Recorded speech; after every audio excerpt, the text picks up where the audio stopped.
Got to the Mun in an hour and 2 minutes, including the KSP crashing once and restart. There it is. I guess the next trick is to try it even faster, right? So that was career mode, like no saves or no reverts. Like I can save the game here, but I can't like revert or anything like that. And career mode. Yep. You know, actually,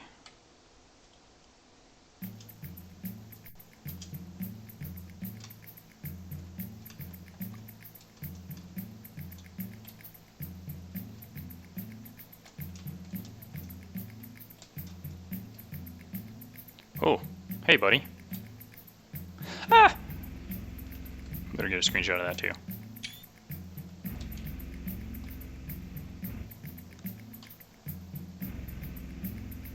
$1,039 meters per second. Let's see if we can get him home. We should be able to, right? I don't see why not. Oof.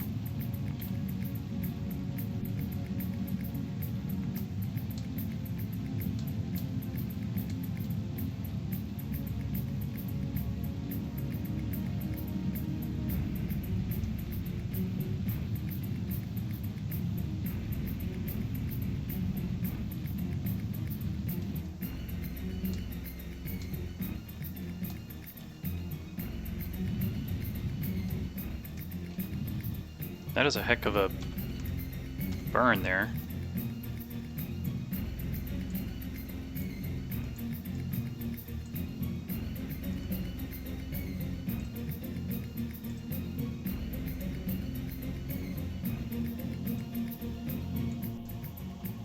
$180 meters per second. I don't want to burn any more fuel because we don't have much left. Running on fumes here.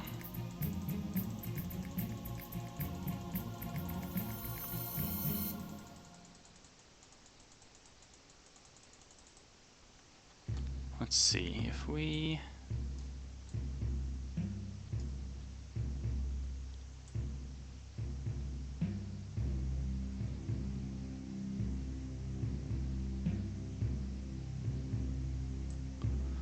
Okay, so there's that.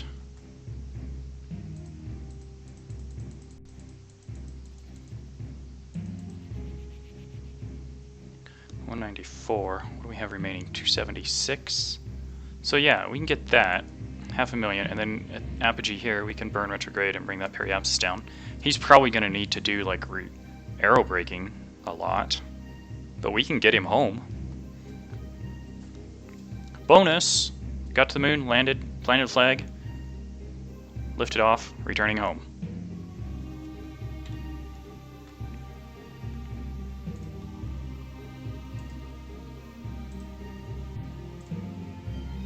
Did a science.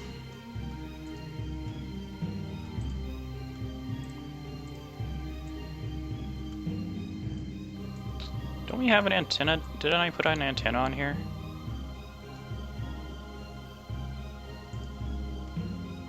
There we go. Full signal strength. Well, 99%. Fantastic. There it is, folks.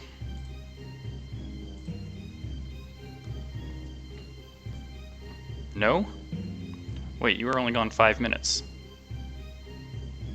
Did you mean to say that you were going to be gone for 4 or 5 minutes?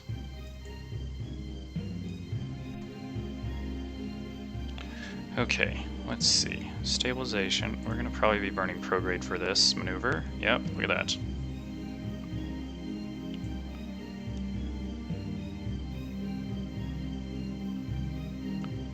"40 seconds. Let's do the time warp.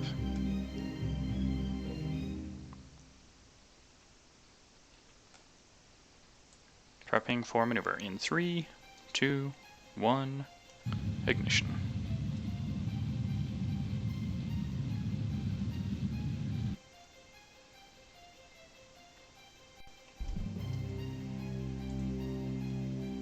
Can you just make up my mind for once? Yeah, that's a good question.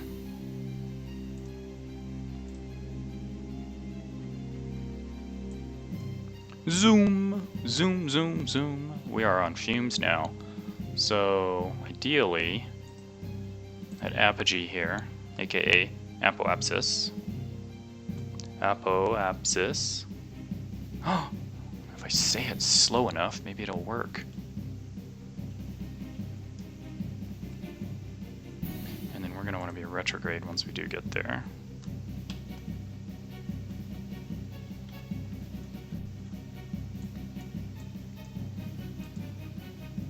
Warp here. Let's do the time warp again. Periapsis is currently at 592. Retrograde burn. Let's bring that down as much as we can with our remaining fuel. We need to get in the atmo. Oh, it's gonna be close. Oh, 44,000. Yep. Seriously, running on fumes, y'all. Look at that. We've got 31 meters per second of delta V remaining.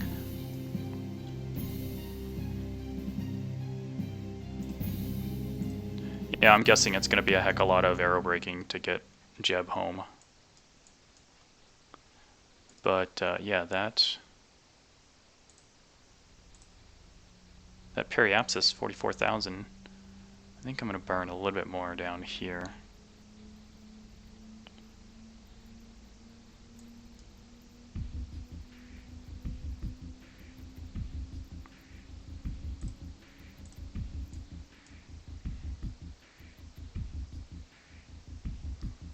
You know, like a prelude to return entry. We'll just burn off this fuel. And then we'll go ahead and stage this engine and tank.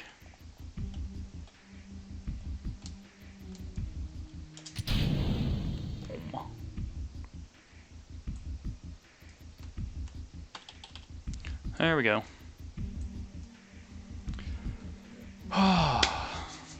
Alright, well, yeah. We are in the atmosphere. Aerobraking is occurring. Periapsis of 40.9 kilometers.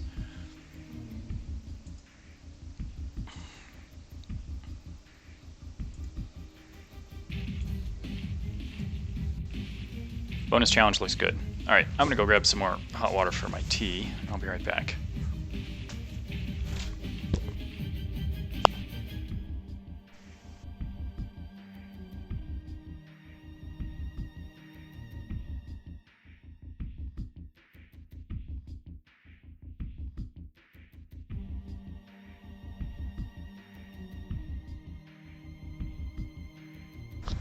Alright, so we know this is going to work. Might as well go back to our other career, right?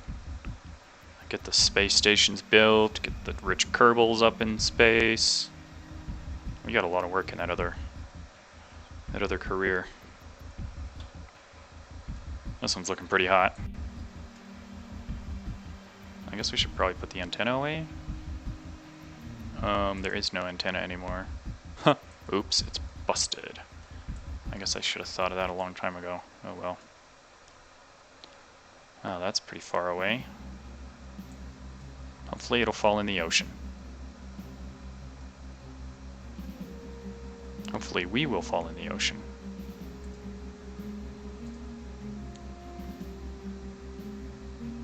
Yeah, it's looking like a good descent burn. Drop into 39,000. The apoapsis. Apoapsis? Dropping below 450,000.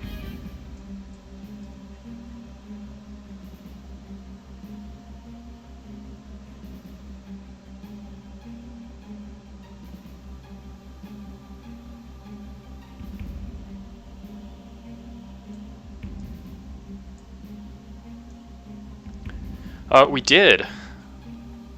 So we did it in an hour and 2 minutes.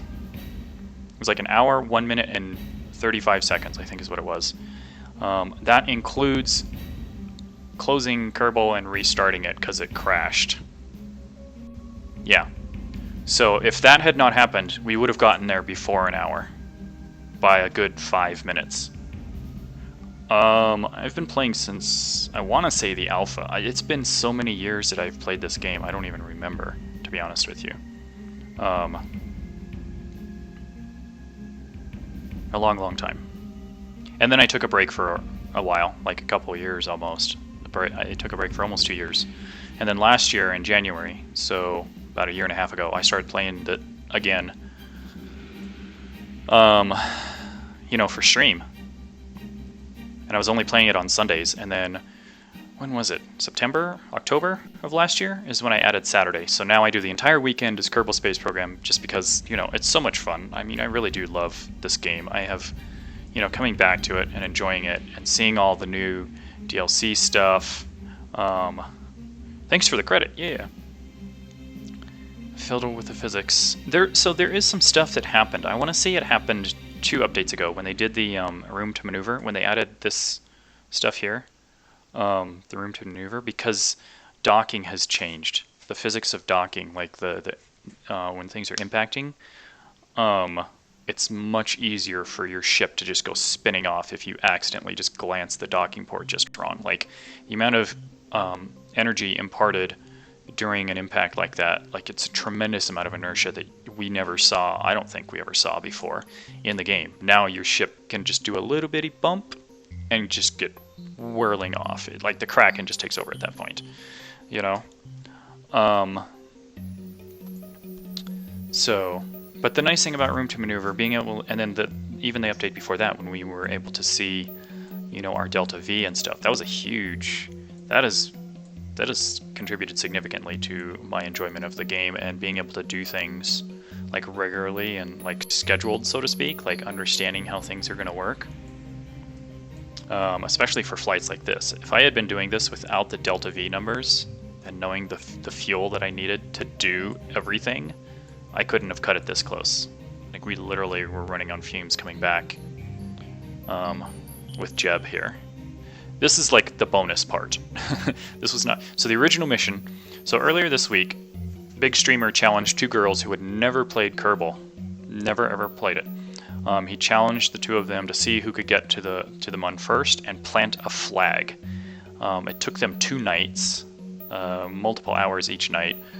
Lots of their chat, lots of conflicting stuff. A lot of people don't actually know how to play Kerbal, trying to give advice on how to do Kerbal. Like they may have watched streamers play it, or they may have attempted it and, you know, didn't do very well. But yeah, so much stuff. And I resisted as much as possible from commenting at all. Like I avoided chat like 99% of the time. I didn't add anything to the attempts or what was going on. And it's crazy. Yeah, landing gear is bouncing. Yep. And then also certain parts of the Mun I've noticed, depending on where you land, your landing gear might bounce like more, or even on Minmus, I've seen too recently, where your ship just keeps bouncing and bouncing and bouncing, and like it just doesn't settle. All right, we're gonna deploy the chute automatically. You got your rocket on the ship, nice. Yeah, a lot of people overbuild. That's ultimately what happened with the gal that did win the challenge. And the way that they got there is completely non-traditional. Like, you would never see NASA do this kind of a launch. Basically what happened was they didn't even have like the flight planning that I have available. They didn't get that far in their research. So they just had the most basic flight tracking. And what they did, let's see if I can explain it here. So the guy she was listening to, ultimately, she put him into a separate chat, into like a mod chat. He got the KSC lined up over here or something, and he just had her launch straight. Literally just straight up. No trajectory, no gravity turn, nothing. Just straight. And so he had her lead the moon by a little bit, so that, yeah, eventually she would get there. And then he had her do a retrograde burn when she was in the neighborhood to get that capture into the gravity well. It was an absolutely absurd and ridiculous like maneuver and trajectory. This is the same girl, by the way, who had tried to do this earlier, and she lost one of her Kerbals into a heliocentric orbit, like because she too many people were in chat trolling her and doing all that stuff. Yeah, it was crazy. Like the things that this guy had her doing for like getting to the Mun in the first place was nuts. Alright, I'm gonna go grab my tea. I'll be right back.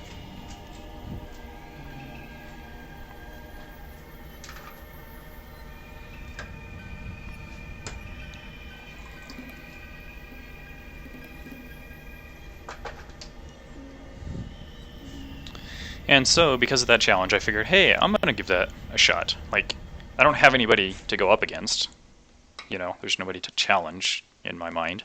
But there's a time limit, I would think. Like, how fast can I do this? I can land with... I don't think I could land on the moon without maneuver nodes. Yeah. I think it's huge being able to see that stuff. Flight planning is so critical. To know your delta V, to know your fuel burn, all of that stuff. But the way they were doing it, she lost something like 4 Kerbals, 4 pilots, before she was able to pull this off. And 2 of them she had lost twice earlier, and then they respawned, because, you know, whatever. So it was kind of a nightmare watching her go through all this stuff. And the other one was not quite as bad. Her chat was a little more conservative in terms of having her do missions to make money and then unlocking science so that she'd get improved parts. So she was getting there. She was probably really close as well in terms of getting to the Mun. But yeah, the other one, like, she was the furthest from it. You did, like, she was not doing as well as the other girl for 90% of the time, in my opinion. Wow, look at all that science. Booyah. Got some money and prestige. Alright. Get their first star at Orbit of Kerbin. Right. Yeah, walk before you run. So here's the thing. When we got to Orbit on this career, this challenge, I had enough Delta V to get to Mun Orbit. Like, we could have... We had 1900 Delta V remaining. I probably could have gotten to the Mun orbit and most of the way down. I don't know if we would have been able to land safely. Does anybody remember how much Delta V I landed with on this attempt? Loading saves is not allowed in this game. Yeah, I know. I'm trying to remember, because maybe I could have. It would have been running on fumes, but I could have done it on the launch before this one. Maybe. We'll have to go back and check the VOD later on.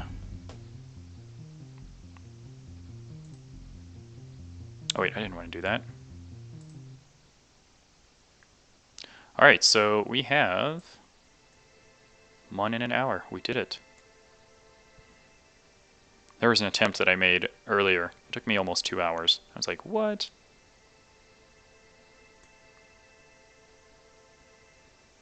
So I was pushing it on this one, fast as I could. I have not. There's a lot I have not done in this game, given the fact that I've been playing basically since alpha. Also, I've never played with mods. I know a lot of people like to come in here and be like, hey, get this mod or do this mod, and I'm like, and when it breaks my computer, then what? Breaks my game? I don't know. I mean, I could see doing it at some point, but just not right now. Like, I enjoy playing the game completely vanilla, no mods, like just totally stock. I have fun this way. Yeah, so did you see the new update? Like Kerbal, KSP, they just tweeted it like yesterday or the day before. They're adding a bunch of graphic updates for the next release. Finally, right? Like after all this time. So a lot better and higher res textures for like the Mun and everything like that. Really looking forward to that. Okay, so in this career mode, we've advanced quite a lot. Yeah. That's true too, Thomas. I've seen a lot of people using, the mech jeb and the engineer type stuff, where everything is so automated, like you really don't have to think much. You just you click a couple buttons, be like, yeah, that's gonna go there, and it's gonna do that, blah blah blah. And maybe that's how they like to play it. That's fine. I'm just not going to play that way, you know?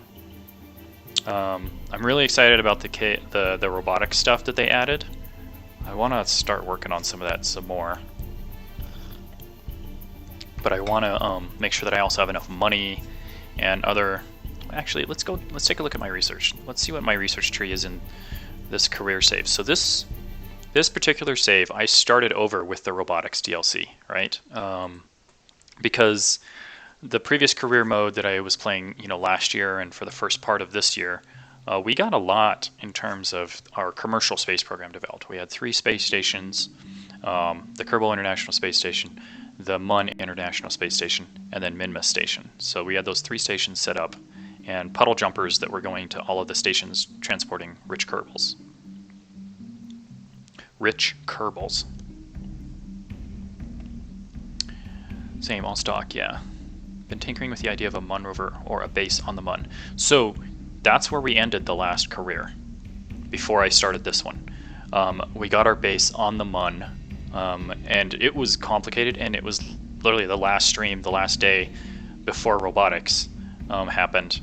And then I had to go off to a conference for the weekend, and so I missed streaming that, and then came back. Not on a single launch. Oh no.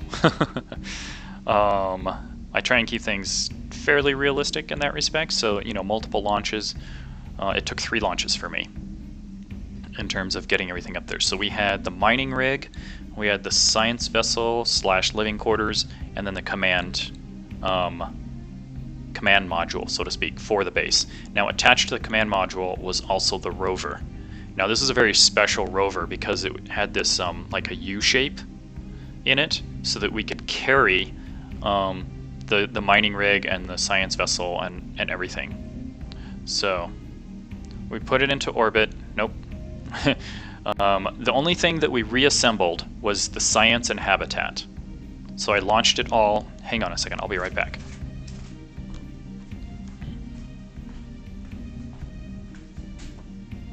Do I have magnets on that? I guess not. I have magnets on this though. Oh, hey, this piece does not have magnets. But it will work. We'll pretend this is the habitat. Hey, thanks for the follow. So basically what happened is, we're going to pretend, right? Okay, I'm going to take the engine there.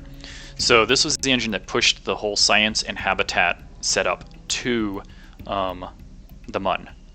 This is the only thing we reassembled for the base for that career. What we did was we took the habitat off in orbit, we brought it around and stuck it on top of the science lab like that, right? And then we landed that onto the MUN in that configuration. And it was only because I wanted my Kerbals to be able to look out the window right side up. Because if the habitat is like this when we landed, the Kerbals would be sideways. So if they looked out the window, they would be hanging out of their seats sideways. So that's the only thing. But otherwise, the mining rig, it landed horizontal. The command module, we did the cupola on top. Let me get a command module. We put the cupola on top. I haven't printed a cupola yet, but I do have a command module, so at least I can put this on here.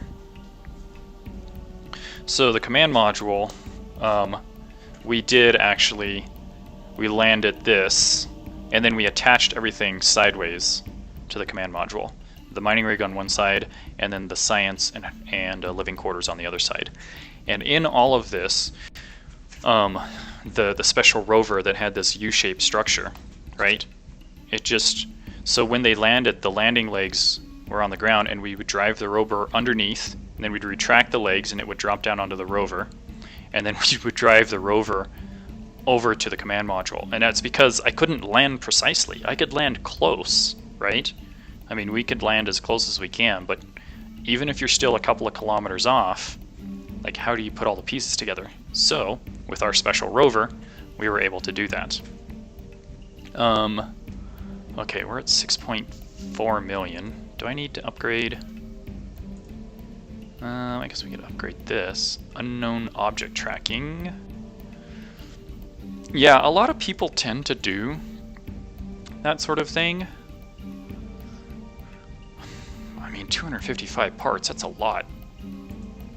I don't know that I need that upgrade. This is fully upgraded. We haven't done anything with aircraft. Astronaut complex is upgraded. Oh, this, I always forget this building's here.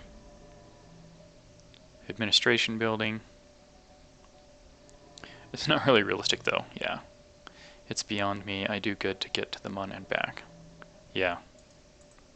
Actually, you know what? While we're here, I don't know if this is gonna work or not, to be honest.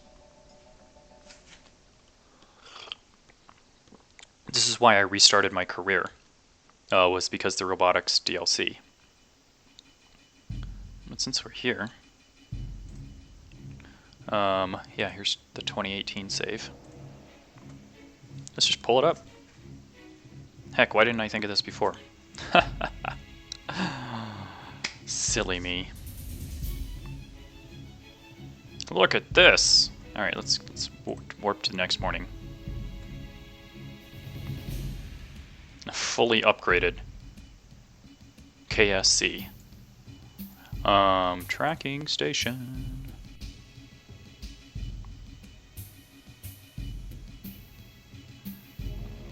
Everybody and their cousin is out here. Okay, so our fully developed commercial space program,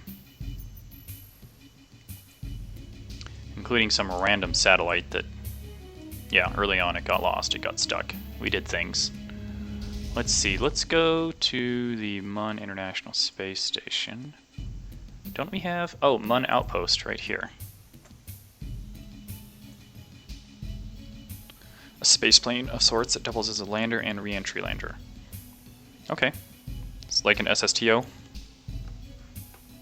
Single stage to orbit. Everybody always talks about that stuff, and I've never done it. Here she is. Oh, I forgot. Yeah, so what we did was we had the fuel tank, which actually, yep, fuel tank. And then we put the habitat module and then the science module, vertical, on there. And then the mining rig over here, right? And then you can see the docking ports on the sides of the command module. And then we used this command. How come the lights are not on? We used this command module. I'm not sure what we had on top of this before. It's gone now. Let's see. Is there anything? What do we have in here? Oh yeah, high gain antenna, batteries, another fuel tank. You can see all of the little twitch engines. So we used 4 engines apiece on each segment. We launched the mining rig empty. It has a couple on the end over here as well. And then of course all of our landing lights. And then on the science vessel we added the big fuel tank because the contract actually called for a huge amount of fuel. Right there, 4,000 units of liquid fuel. So if you add up this tank, plus this tank, plus this tank, and the little bitty one inside here, this little one, it comes out to 4,050 units of liquid fuel. It was just over this requirement. So just barely got there in that respect. Now, getting this all together was quite the exercise. In fact, you'll notice on this side of the miner, it's empty there, but on this side there's a mini drill. There used to be 2. There's only 1. Because when we were driving this over here, we had an accident. Also, there's a lot of debris from other things. Oh, that's what it was. Yeah, so the rover over here came down with a command module. And that's what the stack separator is for. That's what all that debris is. And this this chunk here, this tube, that was part of the deployment system for the rover. Look at all these, there's these little engines over here, just debris lying on the Mun surface. Okay, here's our rover. We called it, what did we call it?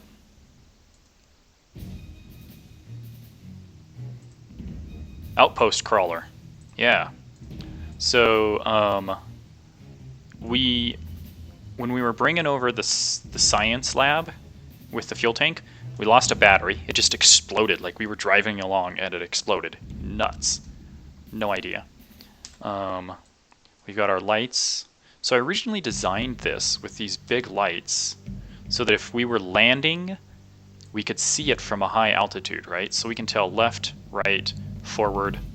So that if we were landing one of the modules near the rover, near the thing, like we could see where we were in relation to it when we were landing. Like, see, even from up here, you can barely see the red and the green, and then the headlights going forward. So even if we were coming down and landing, we would know where the rover was and our orientation to that. Here's the thing. So the mining rig, see this debris right here? That's where the mining rig landed. It landed in that crater. Okay. Oops. That was kind of a problem. So let's turn off the brakes. Let's just drive you over there. Oh yeah, also, notice there's a wheel that got popped. So we're missing a wheel also.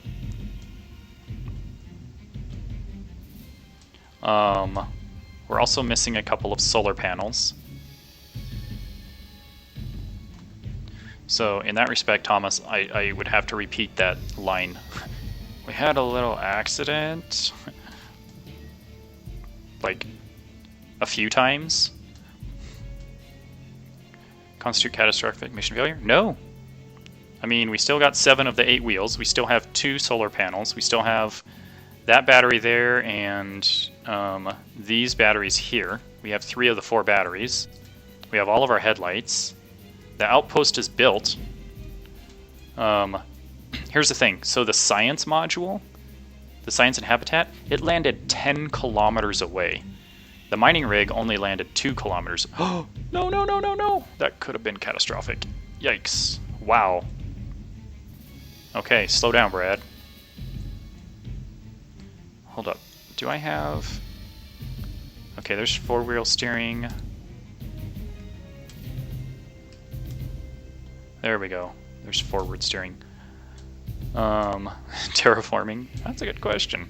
I mean, it is the MUN.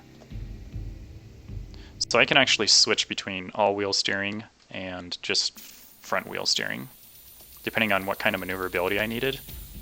Because when I was lining up when I was lining everything up, like with the command module, in order to get it to dock, sometimes I had to get it, so if we turn it top-down view, sometimes I had to turn it a lot sharper. And so having the all-wheel steering, instead of just turning the front, instead of turning from this pivot point, I could turn from this pivot point and make a much sharper turn. So having the rover be able to make those kinds of maneuvers was kind of important. I'm trying to get over here to the ridge line so I can show you guys just how big this crater was and how difficult it was to get the mining rig out of this crater. I didn't have full control landing. It was a rough spot. There are clips of this. There are highlights of the landing. There are also clips and highlights getting the mining rig out. We literally Dukes of Hazzard the mining rig out of this crater. It's hilarious. It's awesome. I think that's when we broke this wheel, to be honest. But the great thing about the rover is that it is completely, you know, it's robotic, so we don't have to load any Kerbals on here to go anywhere.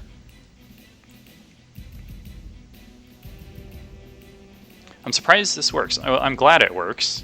Like, I could actually, I guess, continue this save at some point if you wanted to continue and advance along.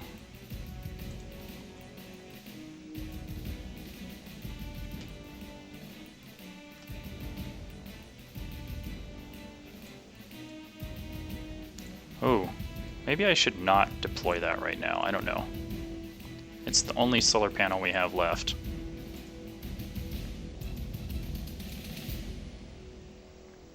I don't want to accidentally bump over something and destroy our last. solar panel. This is the old rover. Yeah, it's the one that I broke. See, there's the missing wheel. Here's all the missing solar panels. There's the missing battery. I just wanted to show these guys like what it took on this old mission. Since we're just kind of reminiscing and stuff, and I hadn't started the, oh, brakes. So yeah, here's the edge of the crater. So that debris right there, that's where the mining rig landed.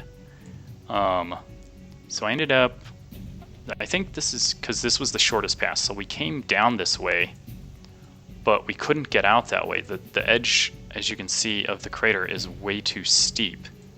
Where we actually ended up exiting the crater, you can see over here, this crater. So we ended up driving all the way to this side of the crater, and then we just gunned it. We floored it on the rover, went flying across over here. Mind you, we're carrying the mining rig on top of this rover, right? Climbed up this hill, and then kind of did a Dukes of Hazzard maneuver over the edge. We actually attempted it from here. We only made it about this far. We made it about 70% of the way up the hill. And then we didn't have enough torque. We didn't have enough momentum to get us out. So that's when we decided to go across here for a flatter, straighter trajectory. And ultimately, that's what worked.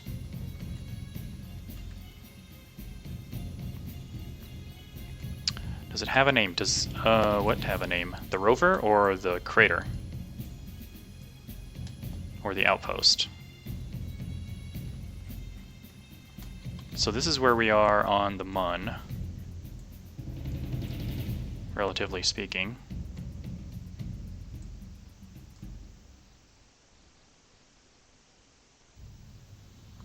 Mun outpost, outpost crawler. Mun tourist lander. Oh, that's on the other side. So yeah, there's all that stuff. The rover, just the outpost crawler. That's its name. Didn't really think of anything like Bob or George or, you know, whatever.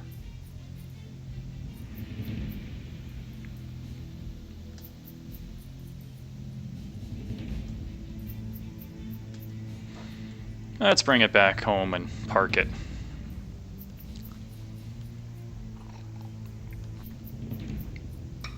You name all of your rovers. Nice. Like Curiosity or Opportunity?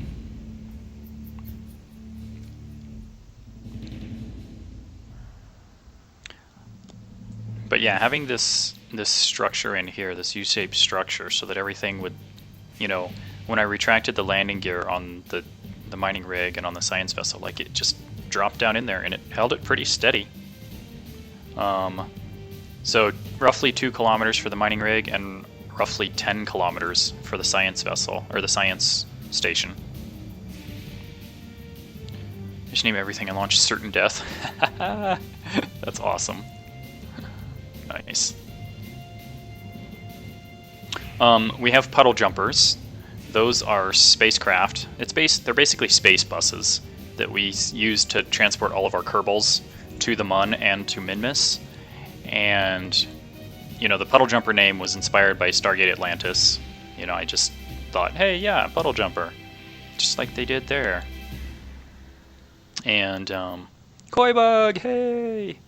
No crashes today. We're actually on an old career save since we completed the challenge from earlier. Everybody was kind of curious about what I had done previously, and so I was like, oh yeah, let's go look at that real quick, because I was between loading the new career. This is the old career that we had built, the outpost and the Mun crawler, the one that we did the Dukes of Hazzard out of the crater. So yeah, how are you doing tonight? It's good to see you. I'm just gonna put this guy back over by the outpost and park, and then we'll go back to our other save, our other career, so we can continue with those missions. Yes, I remember. You were there, right? Yeah, to think that this thing is still operational. It's got 1 solar panel left. It's got all its lights. 3 of the 4 batteries. Oh, actually there's 2 batteries up front. I forgot about those. 7 out of 8 wheels.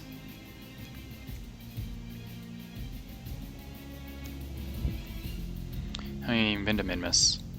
So here's the thing. Minmus is the same delta V. It's the same as getting to the Mun, practically. Like, there's very little difference just getting to Minmus. Now there's an inclination that you'll need to do. I think it's like 7 degrees or something. Not a lot. And then once you get to Minmus, it is such a small moon. Gravity is super low. Like, it's unbelievably low gravity. You can literally launch a Kerbal with their own jetpack and get into orbit around Minmus. That's how low the gravity is there. Okay, so we're gonna park here. Let's turn on the parking brake. Let's go ahead and deploy that solar panel so it's ready for next time. Around the Mun for refuel. Okay, just finished a quick workout, so you'll list like a whale in costume. Ah, okay. I don't know about a whale. You're kind of tiny, just saying. That's what I do. Okay, here we go. Let's go. Quit to main menu.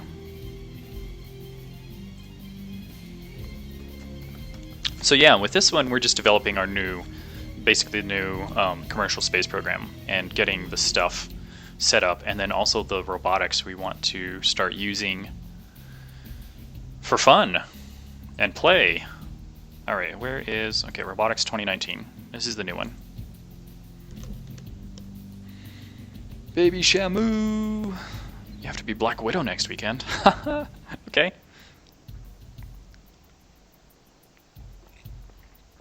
Are you guys doing the Cap for Kids or something?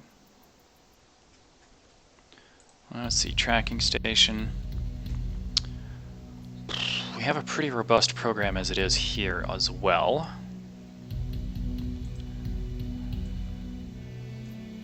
You know, let's get rid of the debris. Filling my skies with junk.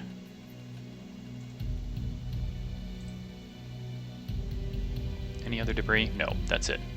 So we have currently Kerbal International Space Station in orbit here at about 150,000 meters, and then the Mun International Space Station that is in orbit here at about 300,000 meters.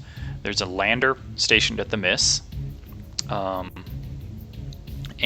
we routinely send that down and back up. We also will rescue people. I thought we rescued this one. That capsule might be junk now. We did our first Probodyne experiment control station as well. The satellites are really handy, especially when you're rocking the probes, because if you lose communication, I'm sure you've experienced this, right? If you lose communication with a probe, it's gone. You just throw that money away, right? This green one, this is a, is that a contract that I have right now? Alright, Sally's on her way home, I think. Yeah, position a satellite in polar orbits. So this... Oh no, that's this green one. What is this one? Observational surveys of the Mun. Rich Kerbals. Surface data, we're at 6% out of 50%. Simple scan of the Baobab tree. Still haven't ever found that. Explore Duna. That's a ways out there. More rich Kerbals. More rich Kerbals. Position your satellite in specific over to the Mun. Okay, so that's this one then, I'm guessing. Let's check the details here. Have a materials bay. Inclination 45.6 degrees. Yeah, that looks like 45.6 degrees. That's that inclination. So that's that contract. Rescue Weirdo. Oh, we did save Weirdo. Okay, so we can get rid of Weirdo's capsule, because Weirdo is currently with us. That was a wild mission. Let's go back to the KISS and see what's going on here. Do we have... Is everybody here? Let's go take a look. So, last weekend, we were, we did the rescue, right? Lights? Hello? No crew to control. What do you mean, no crew to control? Oh, they're probably just not somewhere they ought to be. Where is our pilot? Nobody's there. Nobody's home. How about this one? Valentina. Transfer to the command module. There we go.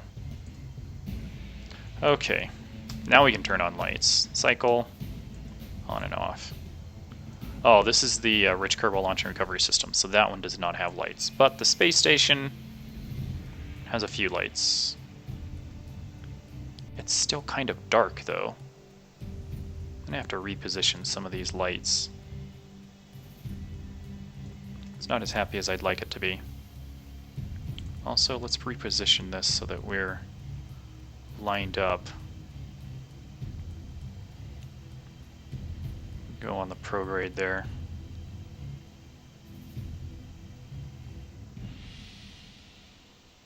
So at some point, we're going to expand this space station. We recently expanded it with this kind of tri-coupler docking port. These are empty fuel tanks. So if we ever send up a fueler, a heavy tanker, we can offload the fuel into these tanks and then send the refueler back to burn up, and then that leaves a docking port open. So it's an extra parking space for whoever comes up.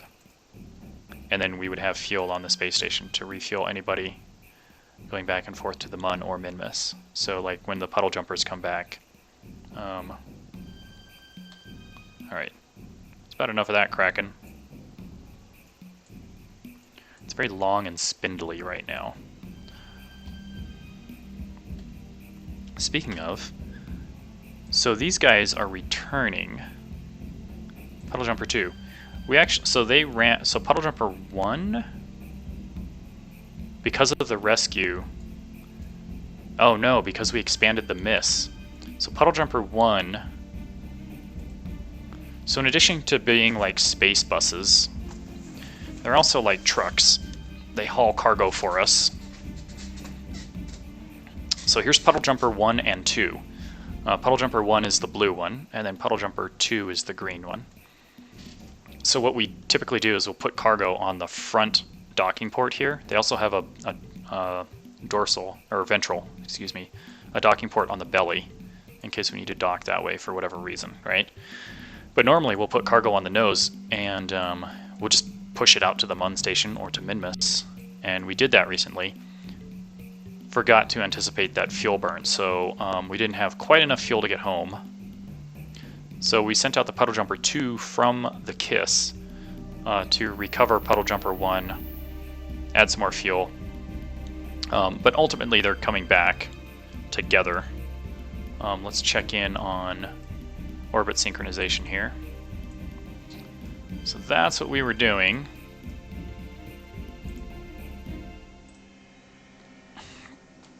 Space station set as target.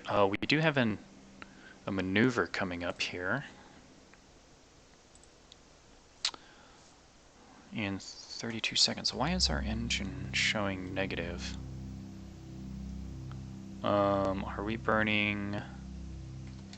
Where's the kaboom? There was supposed to be an earth-shattering kaboom. Hey, thank you, Koi. Oh, it's an... What? This is an inclination maneuver? What? How strange. Thanks for the $5. Oh yeah.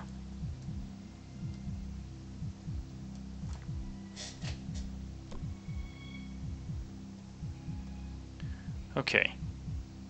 I guess we're trying to fix something with this. This is burning on the anti-normal, it looks like. Whatever it is that we're fixing. Oh yeah, look at that orbit. We're off inclination by a pretty big amount. Alright, throttling up gently. Yay! Arts.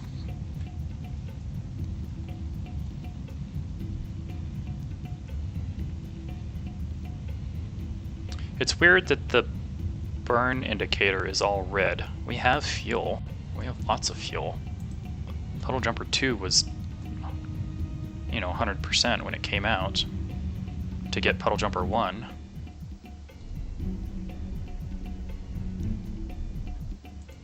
Alright, that's good. Okay, so now we're showing intersect 261, 264. We are very nearly synchronized. 147 there, 154 on that one. Okay, well, set up another maneuver node here.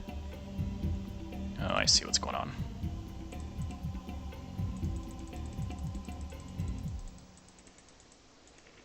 Okay, that's going to raise the periapsis, but also bring our intersect really close. Currently showing 7.8 kilometers, delta V of 23.8 meters per second. Let's see if we can tighten that up a little more. 7.6 is closest approach. That's fine, I can live with that.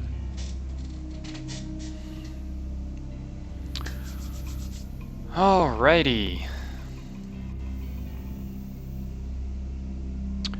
Yeah, let's do the time warp again.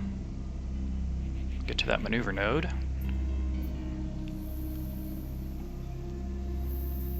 It did look like it was slightly prograde, so we need to get oriented for that maneuver.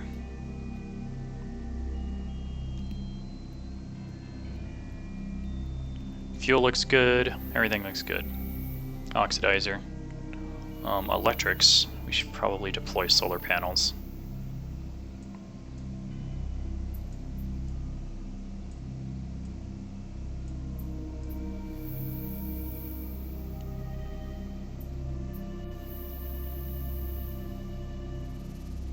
Is this engine? No, it's at 100%.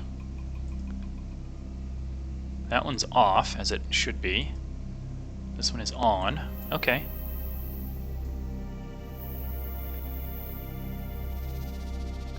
Let's see here.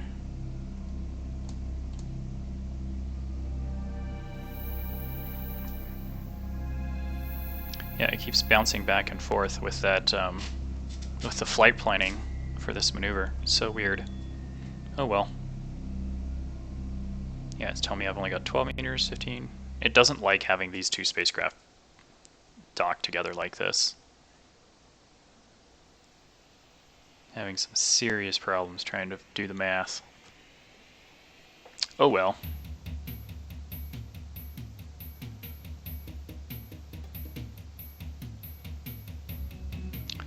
Special Olympics plane pull. How did I miss that? Okay. I can't tell if I'm at the maneuver or not. You have to look at the tracking station, because these numbers are all messed up now. Can't even see if that's working or not.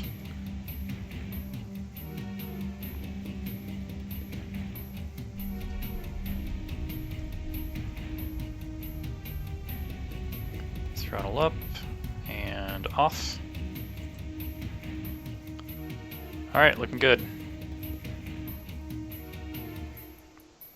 Let's prep for rendezvous. Let's do the time warp again.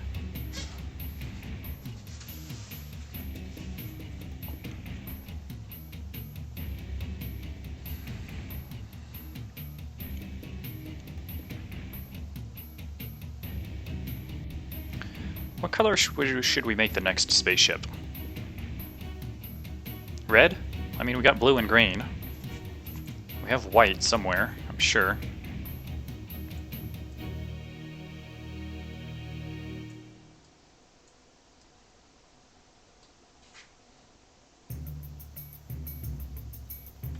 Alright, target, we want to be retrograde. Purple! Okay. Vote for purple. Sounds good to me.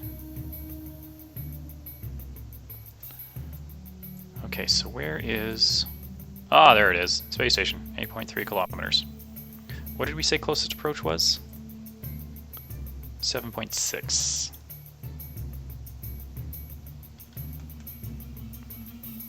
I'm gonna do a time warp to get to that point. I have a feeling it's gonna be closer than 7.6. Or maybe not. It might be spot on here. Yep, missed it.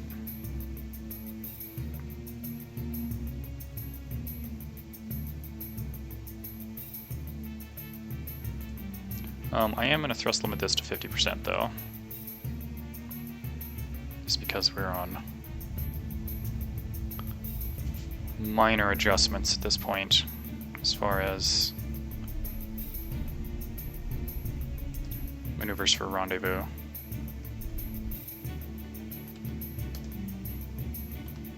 Can we do radio in out? Nope. Whoa.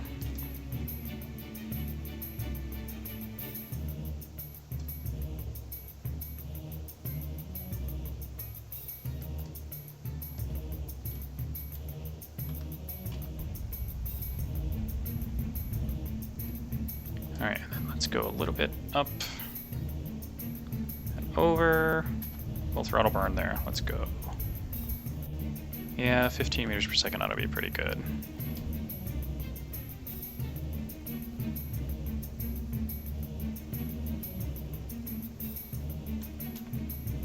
How does this look for our intersect currently?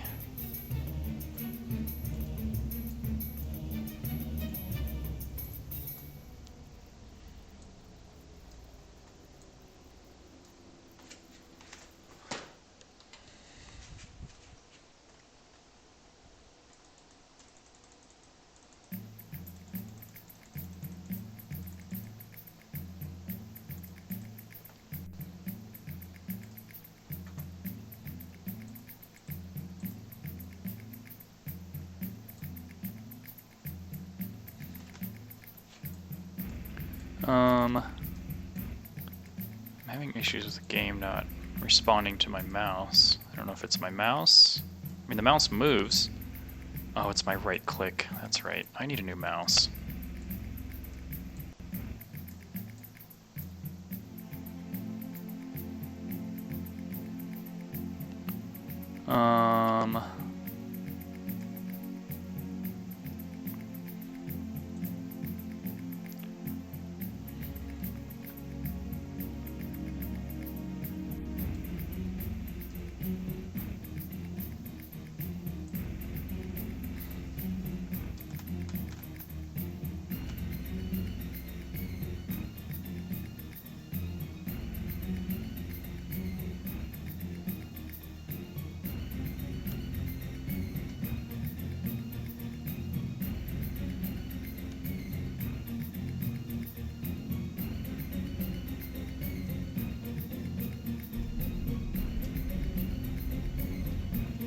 Bring this to 0 if possible.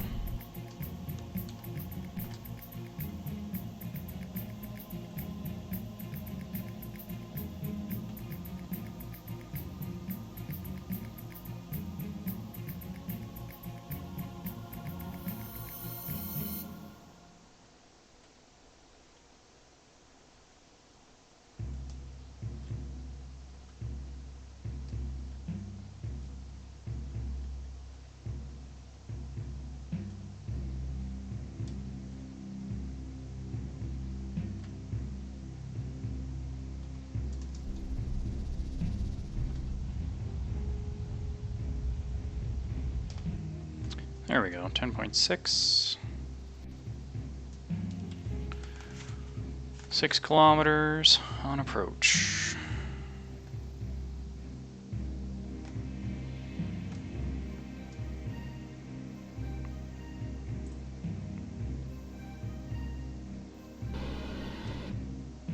How much monocrop we got? We got a decent amount. What's an element review?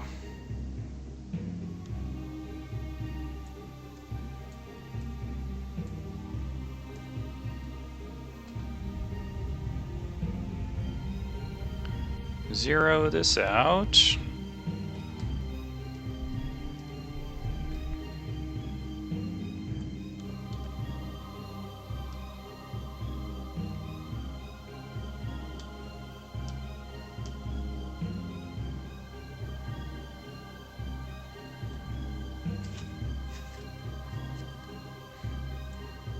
Alright, so at this point, getting these guys back to the space station.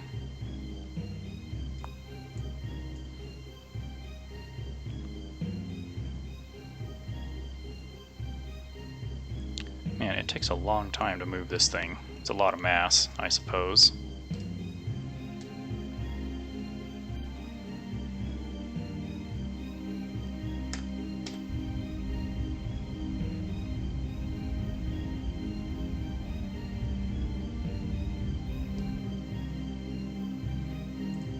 Alright, let's get this turned around ahead of time. 1.6 kilometers now.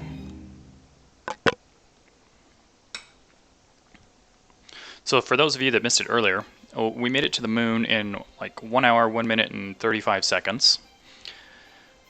We had a handicap though, because Kerbal crashed, and that took a good 5 or 7 minutes off of our time. So had Kerbal not crashed and locked up, I would have made it to the moon, landed and planted the flag in less than an hour. So it was part of a challenge that I gave myself after seeing another challenge earlier this week by some other streamers, two of which had never played Kerbal before. They had no idea what was going on. And over the course of the 2 nights that they were competing against each other and the absurd chat that was going on, yeah. So what happened was a third streamer had challenged them, big time streamer, and put money on the line. And yeah, so these 2 girls, they just tried their best. One of them managed to do it. It's pretty wild. And I didn't have anybody to compete against, so I'm like, well, let's compete. Let's race against the clock. So that was my attempt tonight, to see if I could do that. You know, as somebody who has played Kerbal for years now. It was good. And like I said, if it hadn't been for that crash and having to restart Kerbal, yeah, it would have been probably around 56 minutes, 55 minutes. So yeah, good times. It'll be up on the VOD, and of course, you know, I'll highlight it and clip it for later so that people can review it and check it out. I might be able to refine the process, figure out some shortcuts even over and above what I did, to see if I can get there even faster. Complete restart. So I completely restarted the game, the career. I'm back to my normal, by the way. But yeah, a completely fresh start. Career, no reverts, no like saves, that sort of thing. And that's basically the challenge that they had. And so I wanted to see if I could do it under the same conditions that they were doing their challenge. Except I challenged myself in the time, whereas they were competing head to head against each other.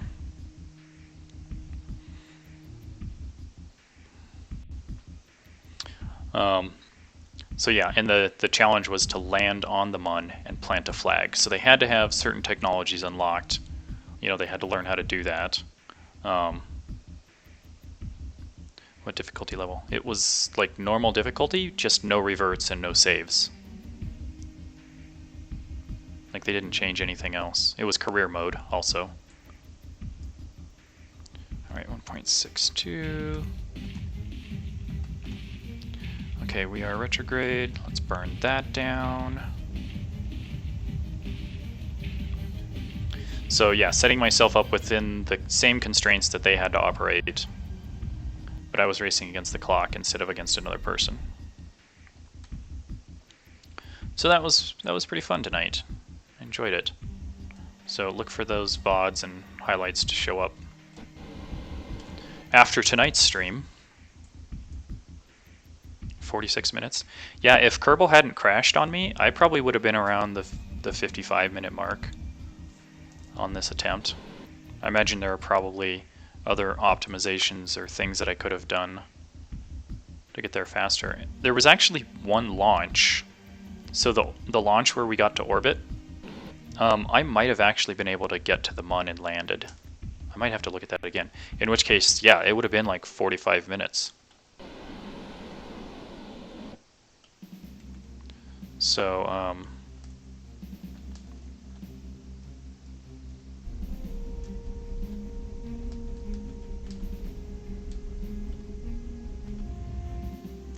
how far are we? 1 point.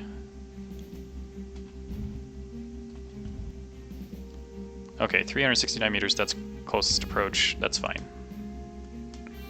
We can live with that. We can use RCS. Well, we are coming in at 700 meters, 7 meters per second, so we better make sure that we can stop and brake and all that. Yeah, so learning how to optimize the research tree, you know, in career mode, making sure your money is all good and set. It's like one of the girls that was in the challenge earlier this week, she didn't do any of the tracking station upgrades, whereas I did.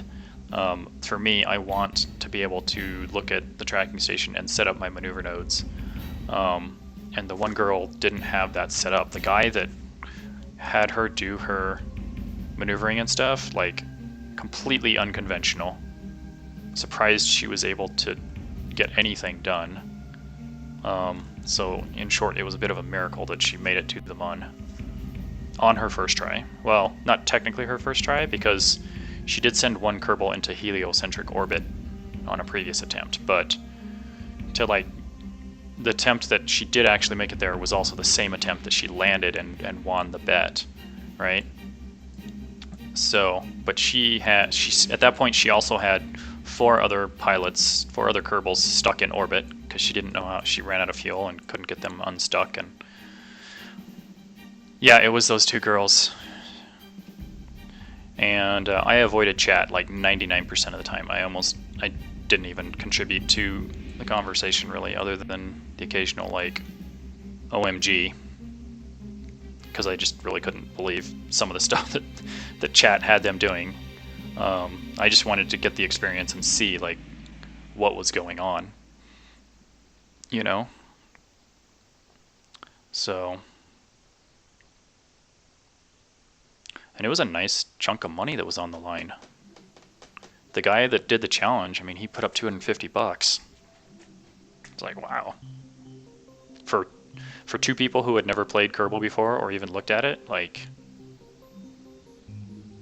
that was a lot. You saw most of it. Pretty funny and cringy. Yeah, totally. It was like, I mean, there were some things the chat was telling these girls to do with their trying to launch their rockets and everything. It was just like, oh my, like, has anybody in chat actually played this game at all?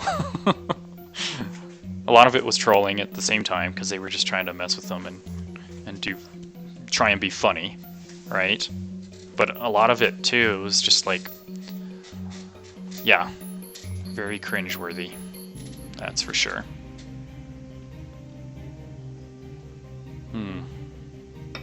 Okay, well, I think what we'll do is we'll get to this intersect 369. We'll separate, bring in the two spacecraft separately at this point. Mostly just because of mass. These things are, when they're tied together like this, they're a pain in the neck to control as one large unit.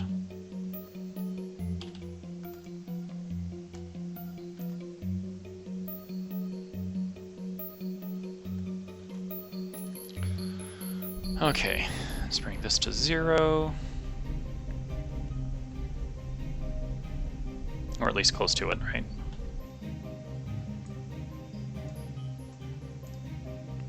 Thrust limit you to 10%. Let's go ahead and undock. I guess I can't.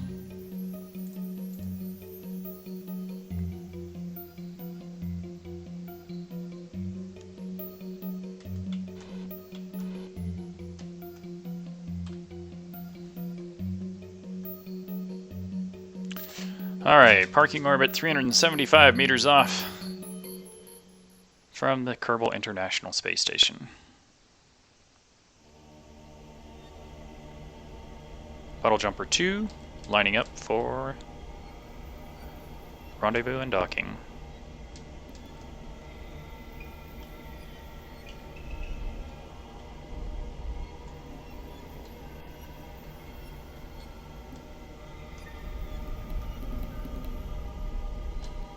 Alright, 300 meters out, 150 meters out, 3 meters per second. Alright, let's set you guys up.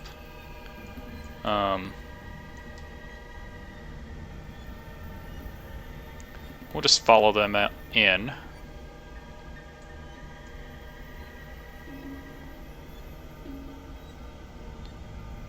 We do not have, however, a target indicator for you guys.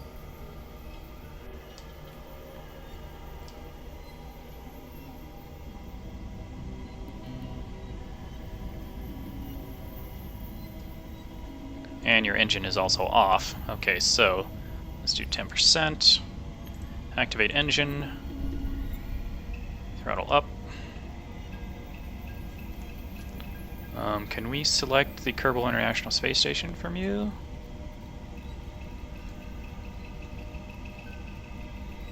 No, because you're too close.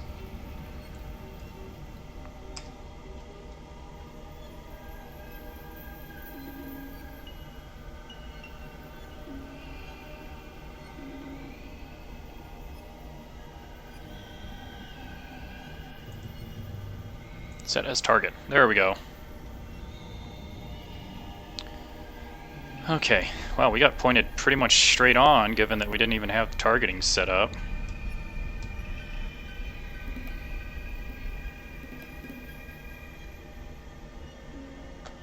I'm gonna send you in a little bit slower than these guys. Okay, we need to get you situated here.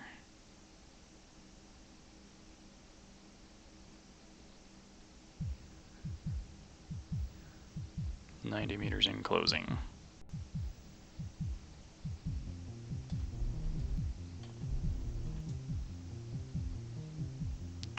Let's set up a docking port as target.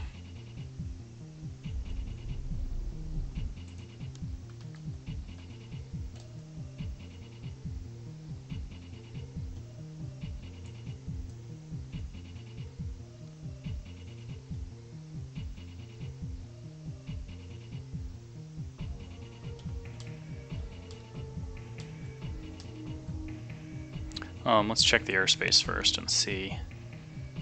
Okay, they are over there.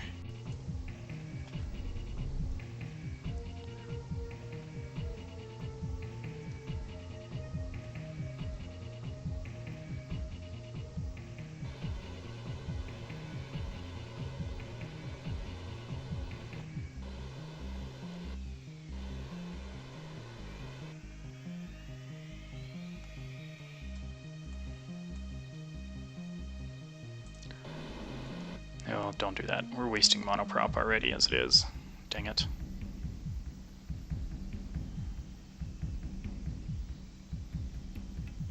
Let's bring these guys in slowly. Bring them in at like 0.5 meter per second. That'll give us time to maneuver the other vessel.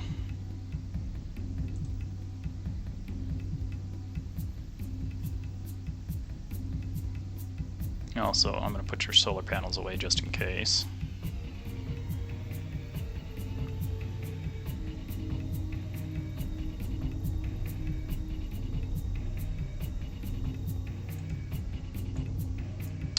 Okay.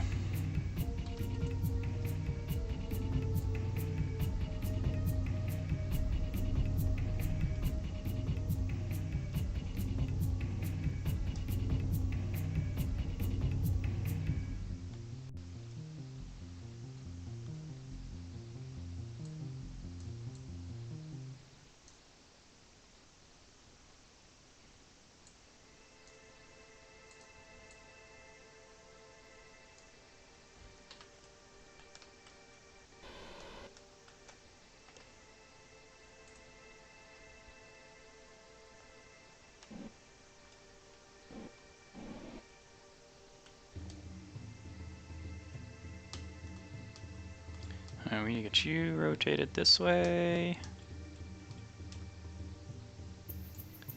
How is your pitch? Get that set up this way.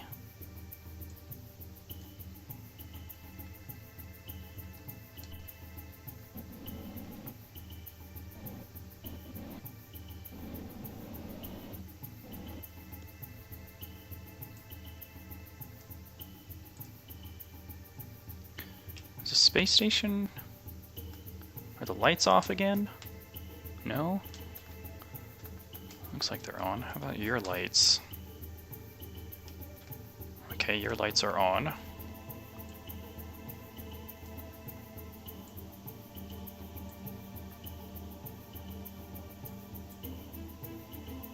Oh, we need to translate to the right. Okay.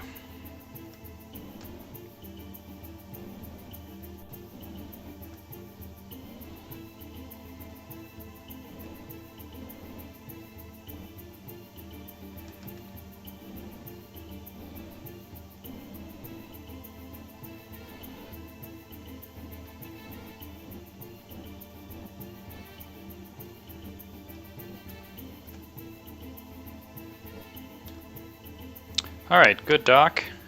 Puddle jumper 2.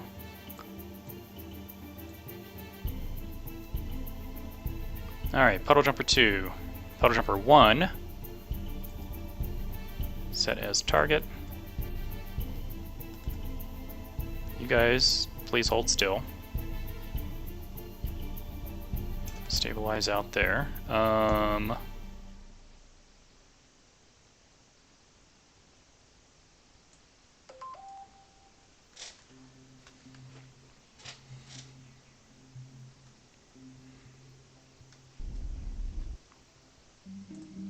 Target retrograde.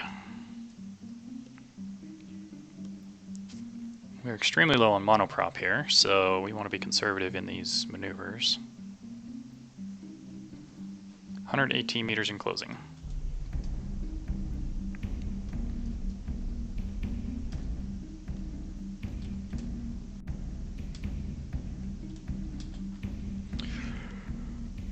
So yeah, getting this robotics career mode progress. Basically at this point we're just trying to make a bunch of money so we can fund all of our future fun.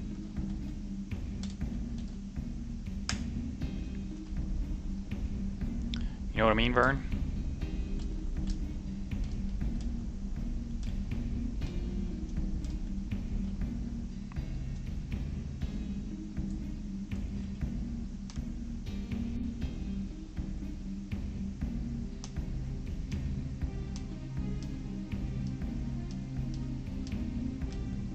Puddle jumper 1, 105 meters and closing.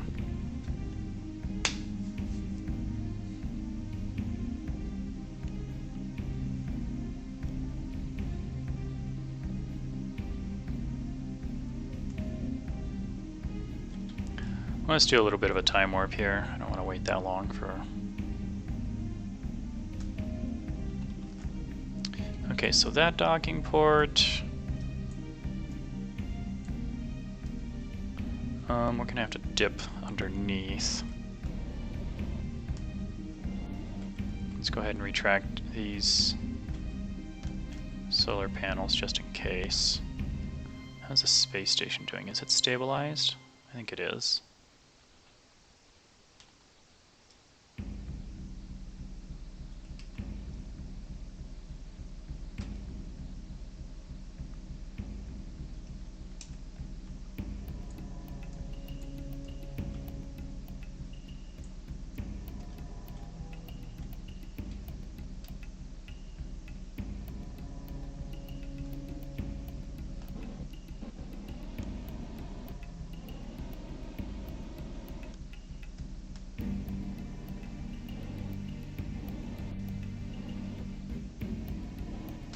We're just going to slide right on underneath.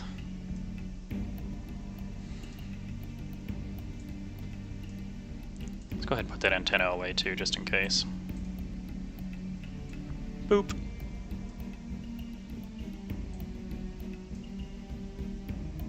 Alright, there's the docking port that we want.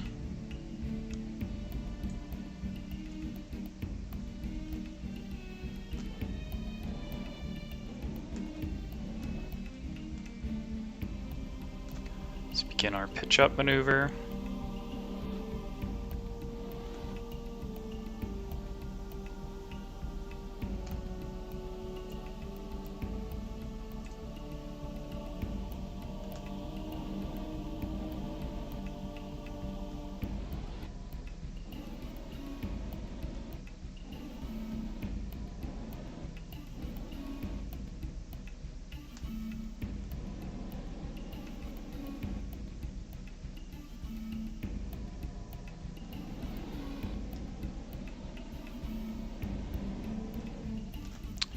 We're running low on monoprop, that's for sure. Okay, do we have... Okay, I think we've got this alignment slightly... We need a yaw to the right.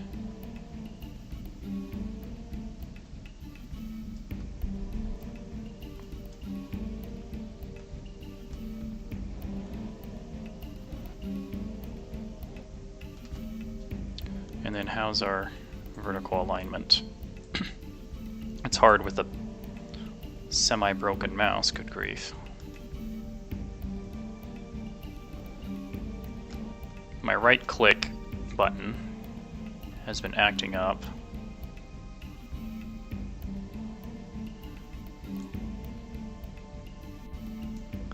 Which means it's difficult to change this view. Because sometimes it just doesn't even work.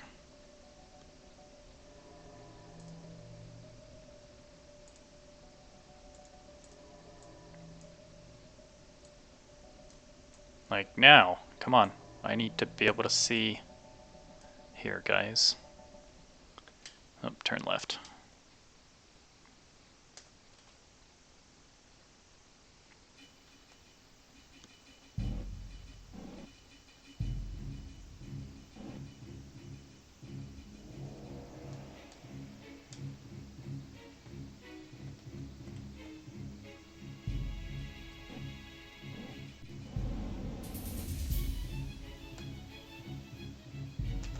And we have good dock.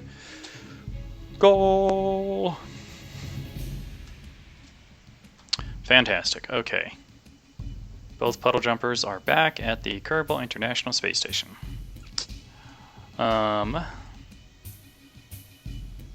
Which means we also have a lot of crew that returned. Let's refuel these guys. Get this all set up. Probably going to have to send another tanker up here for our future missions.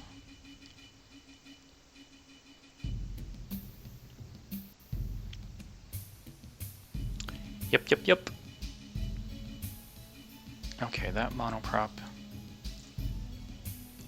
Oh, the secondary tanks are nearly empty as well. Good grief.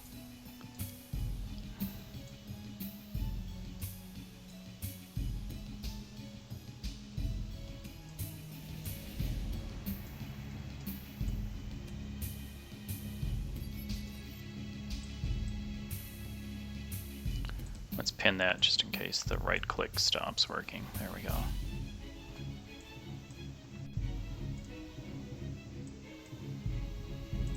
Yeah, we're going to have to bring up a heavy refueler for both monopropellant and regular fuel.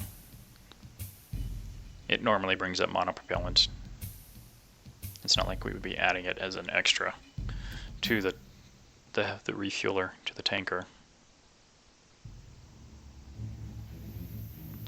I think 10 units in each of those should be fine, 50%. Yeah, it gives us 20, and then the 10 that's in the command module, the cupola. That should be fine. There, this guy.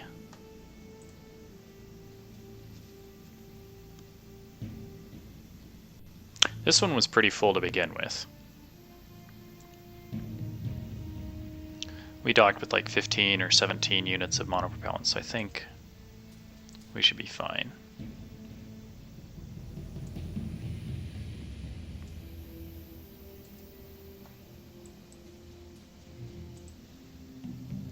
Let's get these guys up to 50% as well. 10 units each.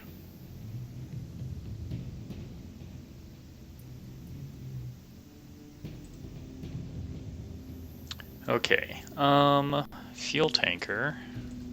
That's got deorbit fuel.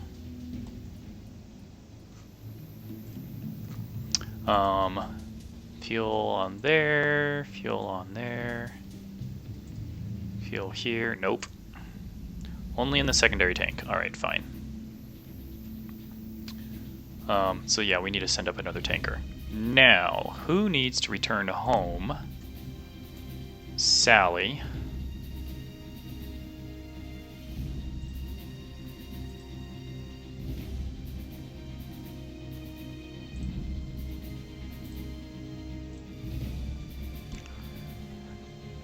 Were they on Puddle Jumper 1 or 2? I think they were on 1. Yes, okay, so Sally's heading home.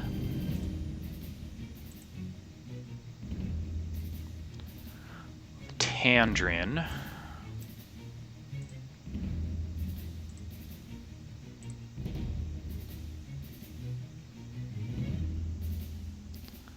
That's the only one on that contract? What? Sanvis.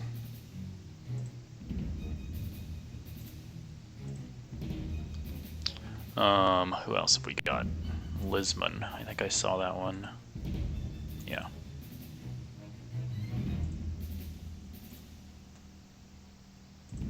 Okay, that's everybody on that part. This one. That looks like our rescue.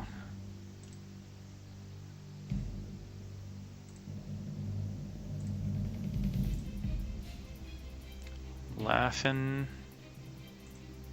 Lathan.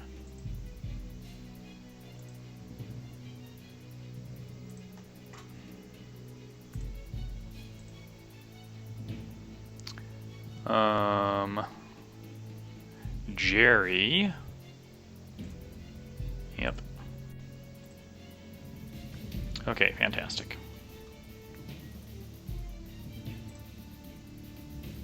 Yeah, Weirdo.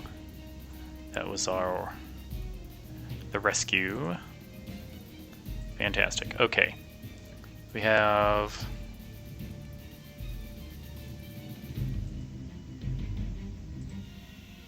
no pilot. Okay. So let's verify this crew is empty. This crew empty. Pilot Jebediah. We're going to transfer over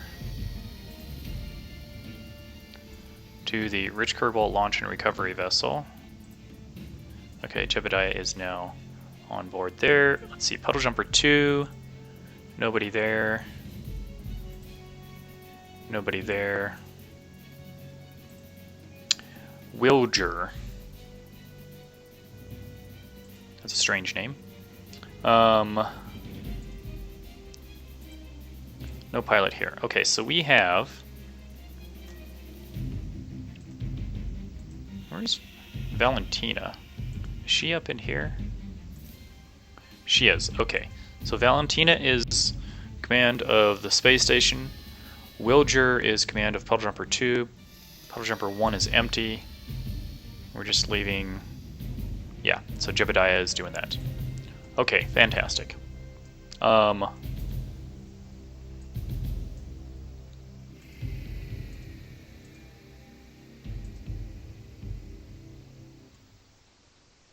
215. How much is on here? 280. This is also at 215.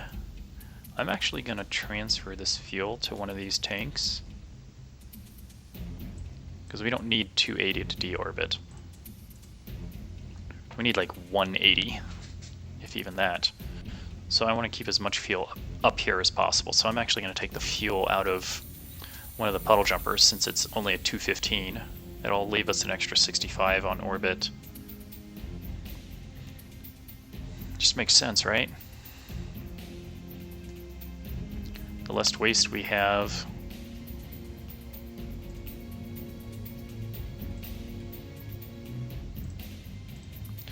if I could reliably transfer these in the proper ratios, a smaller amount, I would do that, but I don't have a way to currently do that. I need to send up one of those small tanks with one of these missions in the future to manage all of that stuff. Okay, we got a nice little sunrise going on over there.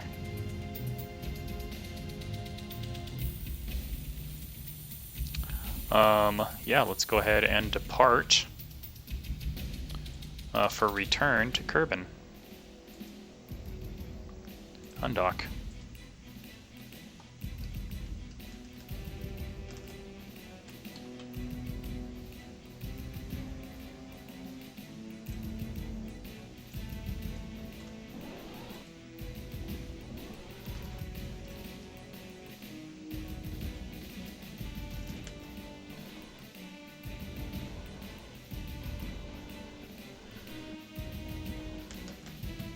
Okay. We'll get you set up retrograde for return to Kerbin.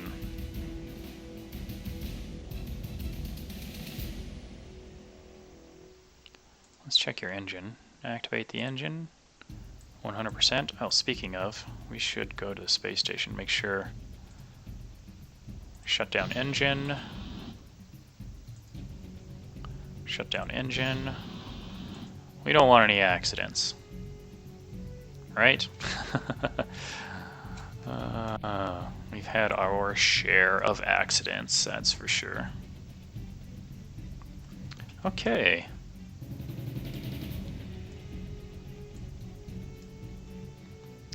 Let's see about a return to Kerbal Space Center. KSC. For successful recovery. How did I get out here? Excuse me.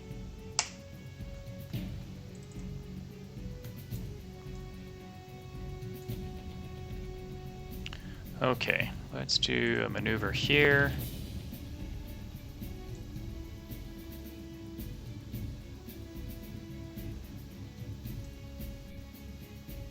Burn up all of our fuel. It's telling me we have 220 meters per second. How much is on board? 644. Oh yeah, we have 215 fuel, that's right. Man. See, we did not need this much. Yet here it is.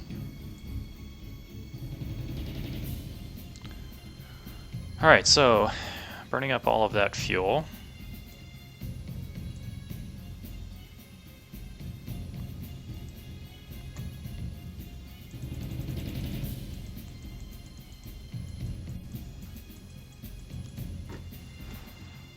Let's go ahead and stand up again.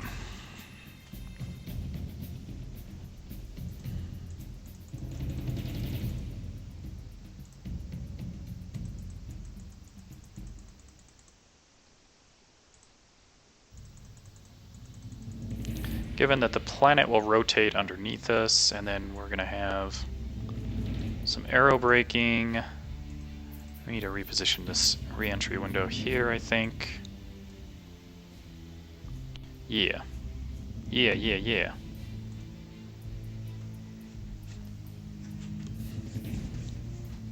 Alright, Kerbal.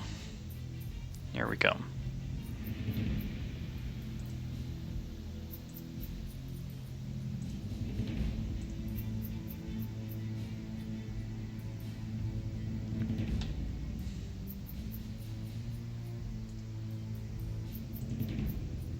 This is not... no. This is the Rich Kerbal Launch and Recovery System. I don't know why it renamed it like that. That's so weird. Retrograde. T-minus 30 seconds to maneuver. All hands prepare for re-entry, burn. Retrograde maneuver. T-minus 20 seconds.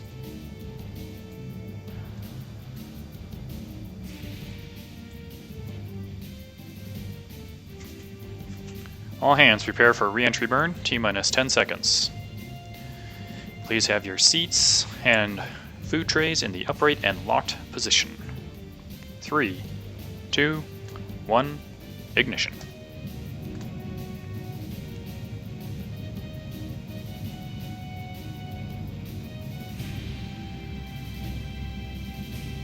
Preparing our descent. Let's take a look at the tracking station. Yeah, looks good.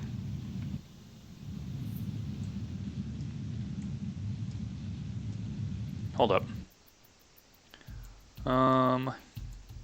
Atmospheric reentry.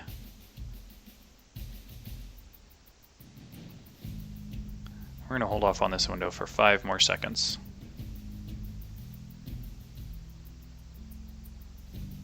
Okay, ignition.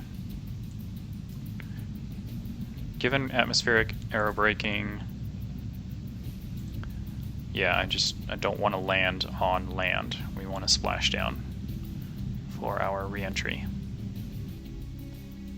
There we go. I think that's acceptable there. Activate the maneuver node. Let's go ahead and stow the solar panels.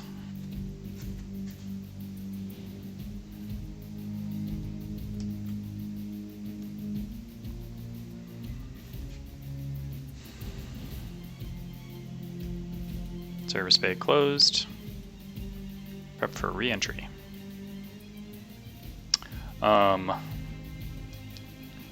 Let's go ahead and release the engine and fuel tank.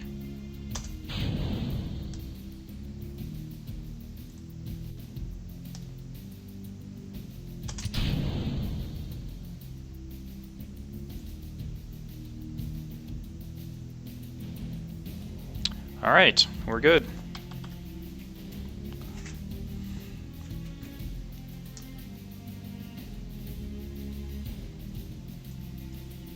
Passing over the Kerbal Space Center now. It looks like we would have been fine with that previous if we had not waited the extra 5 seconds. I was anticipating more of an aero braking effect, but I guess not. So we were fine from that trajectory.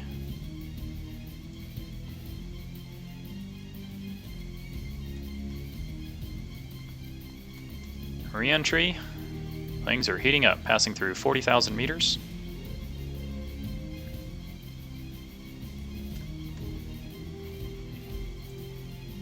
Jeb's got quite the view there.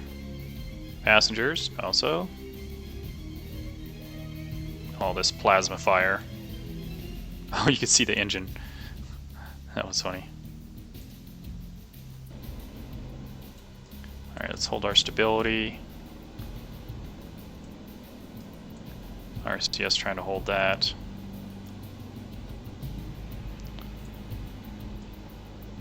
Once the burning stops, we will attempt to deploy drogue chutes to pull us out of supersonic flight.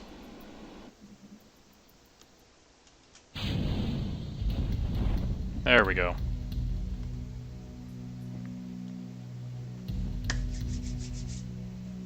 And another successful mission, launching rich Kerbals into space and collecting them safely back at home so they can write us some really nice big fat paychecks. Yes. Ah, capitalism. Full deployment on the drogue chutes.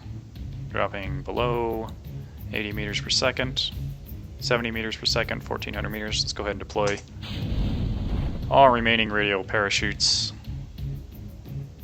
as we prepare and descend for an easy splashdown. Hit the spacebar like 20 times just in case. I know, right? Sometimes it seems like that. Good old moolah. Oh, there goes the engine. Splashdown right there. Haha, capitalism. Marcus munitions. Okay, we can time warp this. We don't need to, wait forever for this to land. Alright, there we go. I guess we'll look at some more contracts and see what's next. We have some rich Kerbals that we need to take to Minmus now. That were on some of these combined contracts. So we had a mix of Mun and Minmus rich Kerbals that we needed to take with us.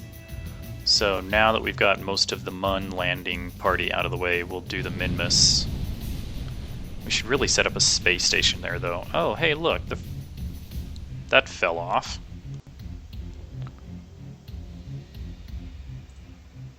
Recover vessel.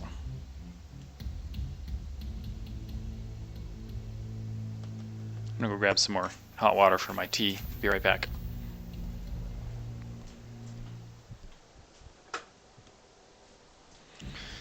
So yes, once again, successful missions. We didn't really do any science on this one. We were just making money. Alright, we're at $6.6 million.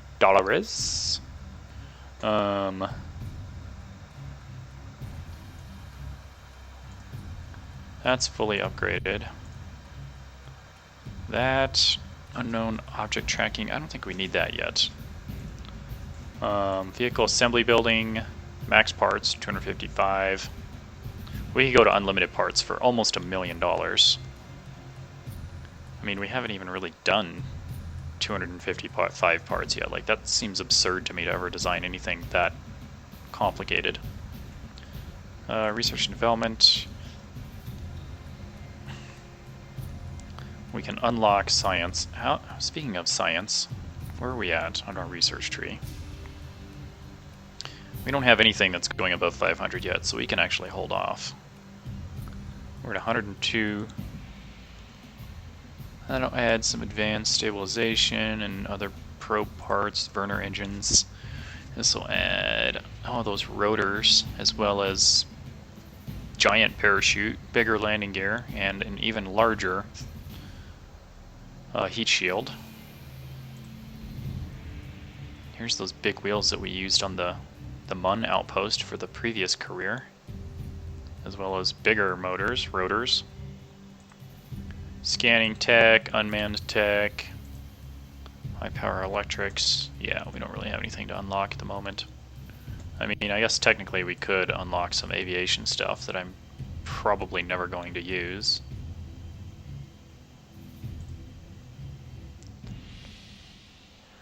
You know what I mean? Know what I mean, Vern? Elevon, wing connector type E, small circular intake, landing gear, fixed landing gear. That looks like something you'd put on a Cessna. You know what the heck, let's grab it. It's only 45. We'll get some more science. Astronaut complex, fully upgraded. Mission control, fully upgraded. Research and development, 1.69. We can go to full. Oh, we can hold off on that. Vehicle assembly building. Yeah, again, we don't really. Spaceplane hangar. I don't really do anything with this, but might as well upgrade it. We got a little bit of change. Runway is now fully upgraded. Hangar.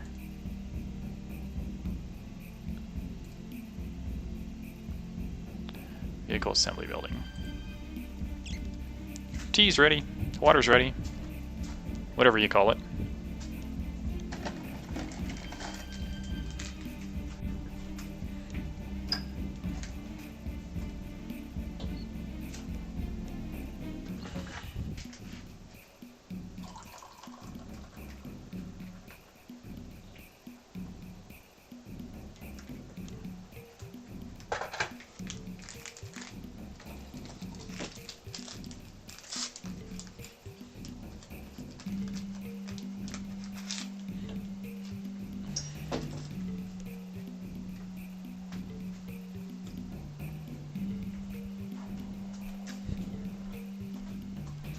Alrighty.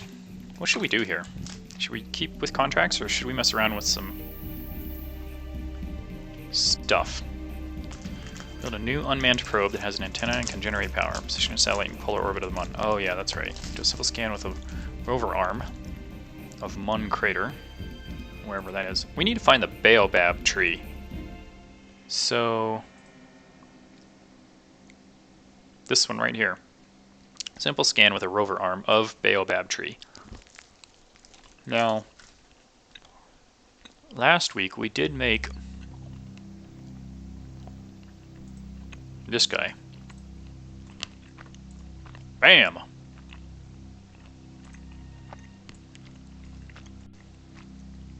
Did I unlock any bigger wheels yet? No.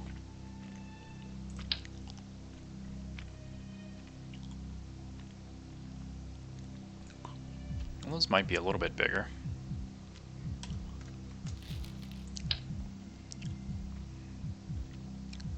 Yeah, these two. I don't know.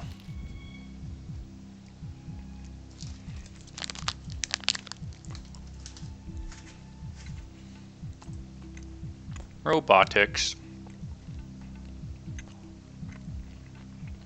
Servos, rotation servos.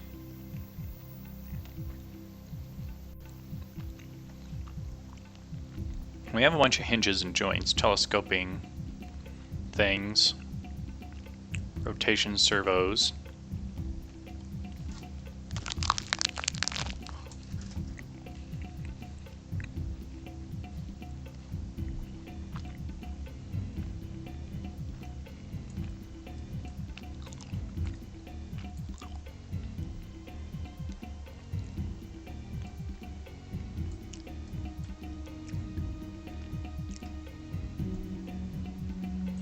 How do we go find the baobab tree? That's my question.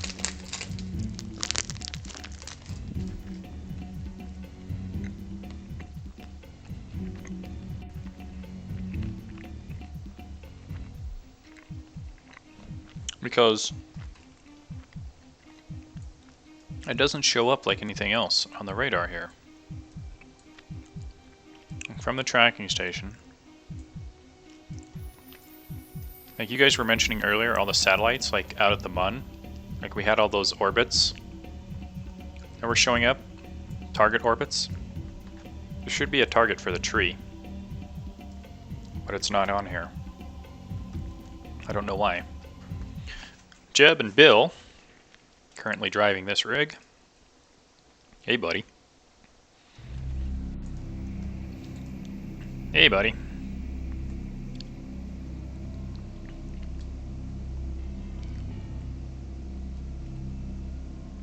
Madagascar or Australia? Huh. Okay. No idea where that is on this planet. Lights on.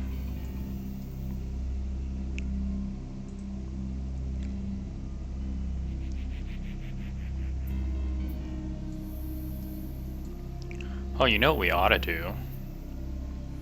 Did we collect all the science in this career? I don't remember if we did or not. Do you guys remember? Brakes.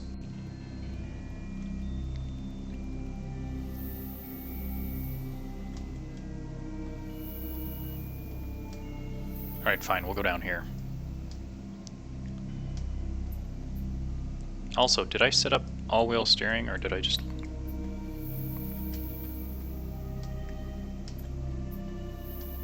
There's the antenna. There's solar panels.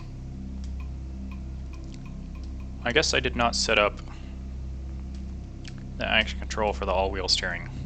Oh well.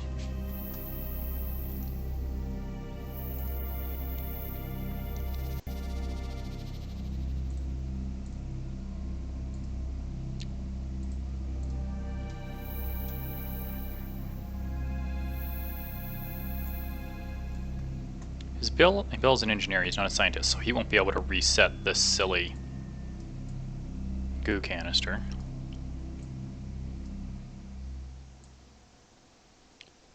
That thing. I need to go see what that is.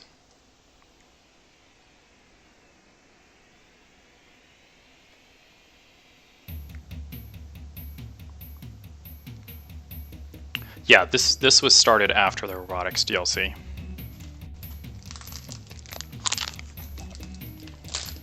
Completely brand new because of robotics.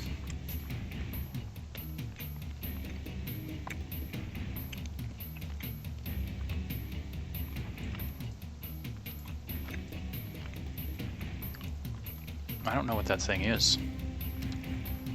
Never been up close to it.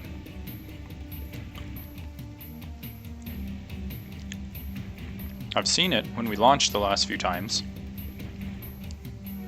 It's like, whoa. I don't remember seeing that there before. I guess I wasn't paying attention or something. So let's go see it now. Turn off the lights though, they're probably eating a ton of juice. Good old Jeb and Bill. Going out for a little adventure.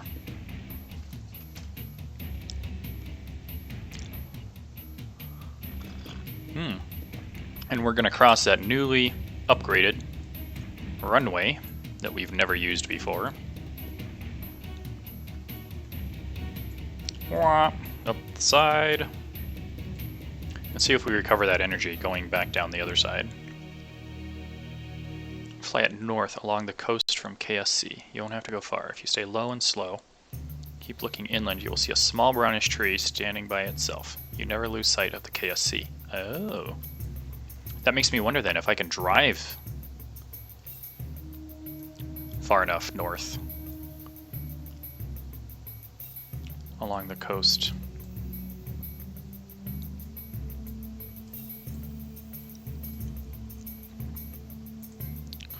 Because in the contract, Do a simple scan with a rover arm of Baobab Tree.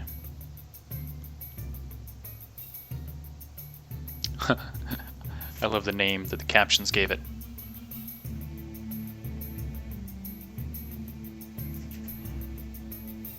Alright, we're getting closer to the thing, monolith, whatever it is.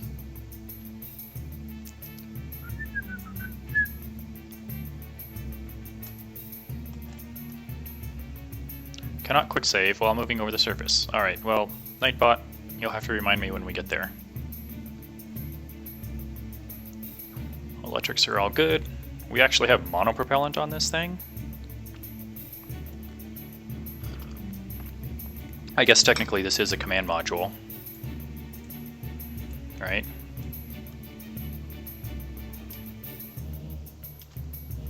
I think I have my lights backwards. I don't know though. My navigation lights? Anybody care to Google that and tell me?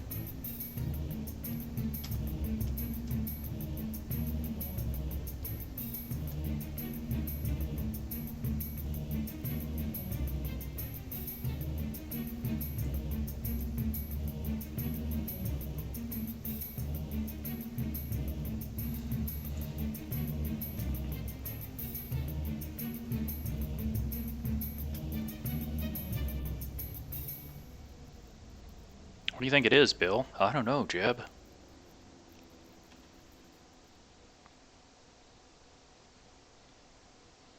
Gonna run a systems check on the rover here? Okay.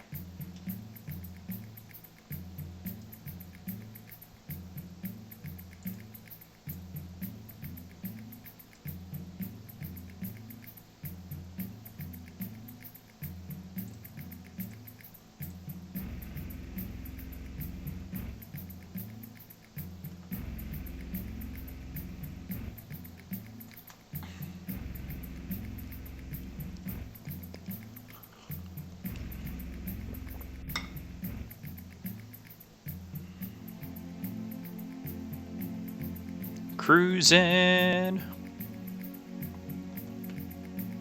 Kind of slow though. I mean, we don't have any. Everything I see is a mod. Oh, really? That's interesting.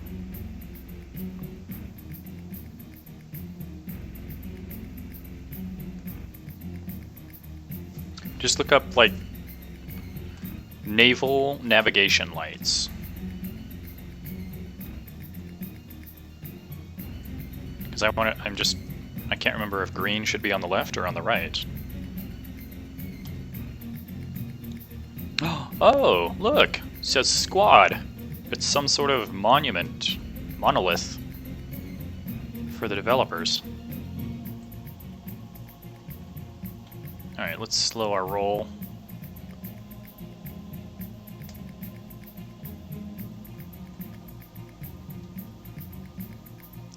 Let's do a little once around here.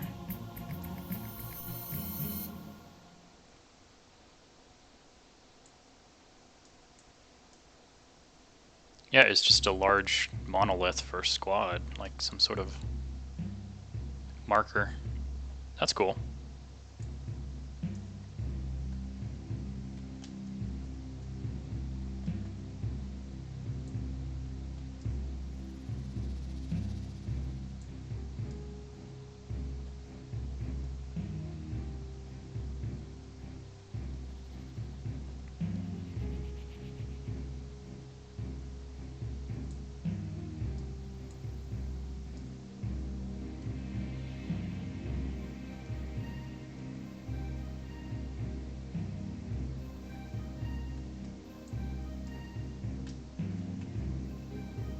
Since we're here,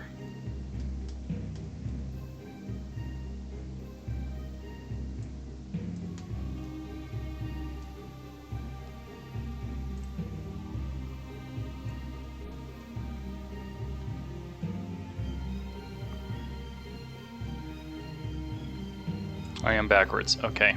Port is red, starboard is green. Gotcha.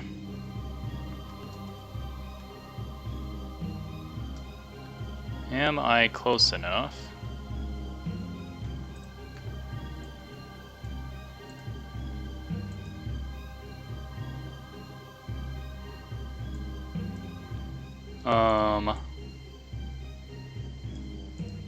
Can I scan the thing?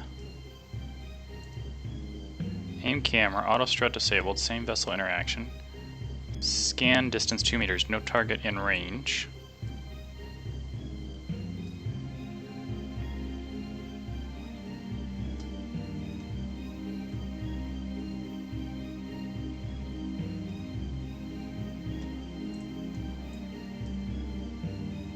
How about now?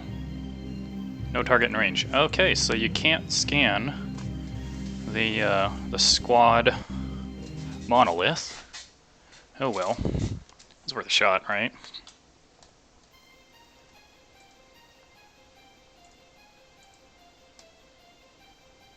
Oh, we want to keep heading north. Of course, then again, how far will I have to drive for this? To find the tree.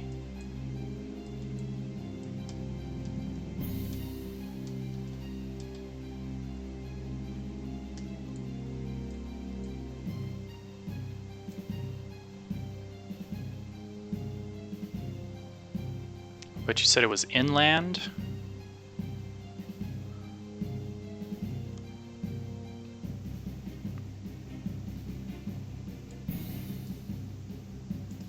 So flat, right?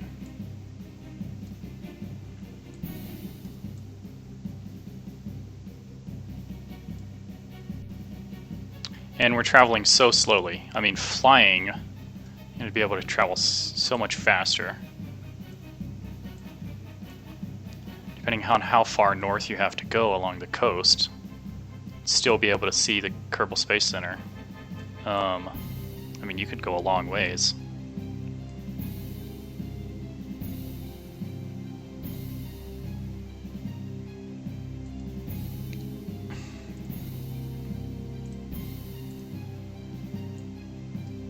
Alright, these guys, I'm gonna have you... Let's pull up here and stop for a second. Can you do an EVA? EVA report. Surface sample. Just because we're here, right? Why not? Hop on board. What about Bill? Can he get out? Do his own EVA? Might as well give it a shot, right? Oh! Boo.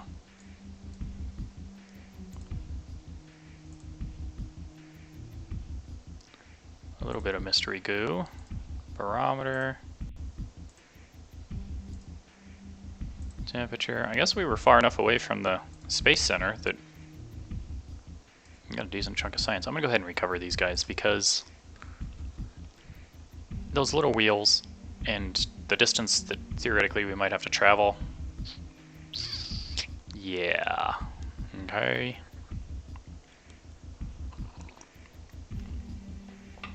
Picked up 79 science.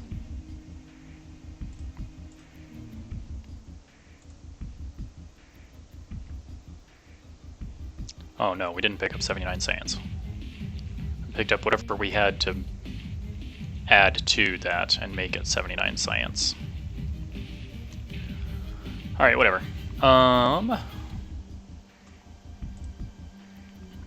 Maybe we'll just have to fly over there to see what we're looking for.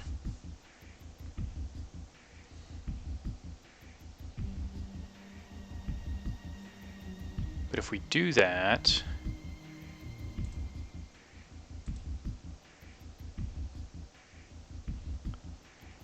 I don't have the aerodynamics for stuff. At least I don't think I do. Well, there's one airplane part there. Engines. Basic jet engine.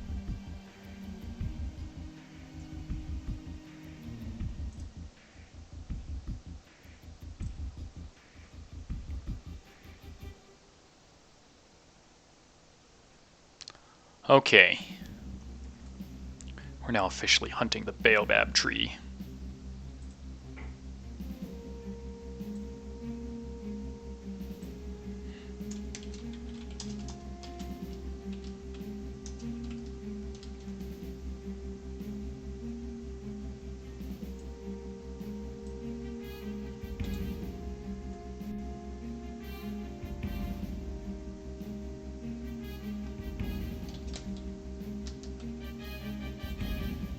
Dun dun dun! So, in order to go find this tree, we're gonna have to fly.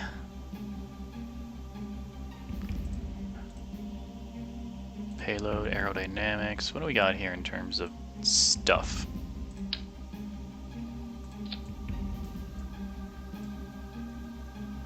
I've never built any airplanes before, just so you know. I've only done rocketry.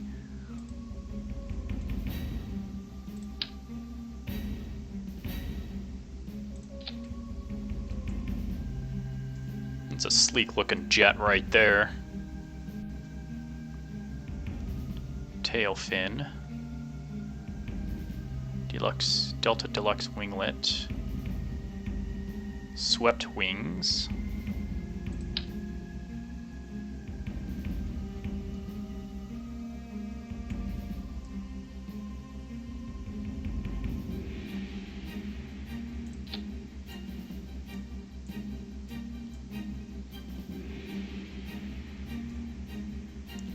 Do we have any structural parts that I can stick in there that... Yeah, there we go. That fuselage.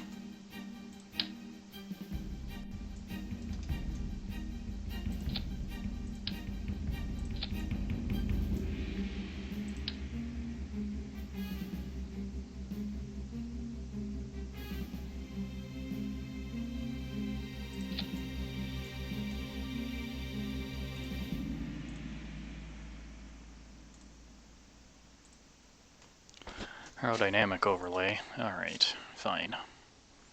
Dun dun dun dun. Tail fin.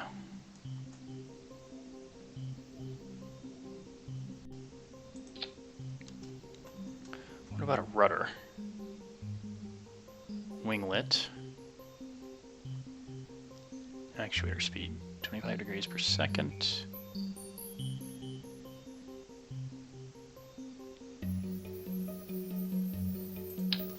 Can I just use...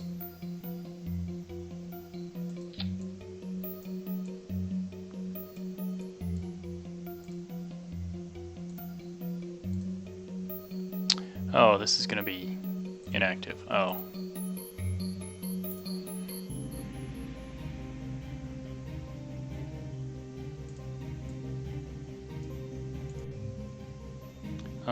This is going to be pitch. Do we have any... We don't have any... Oh, that tail's all jacked. What? There are no flaps on these wings, are there? Elevons. Control surface. Can I...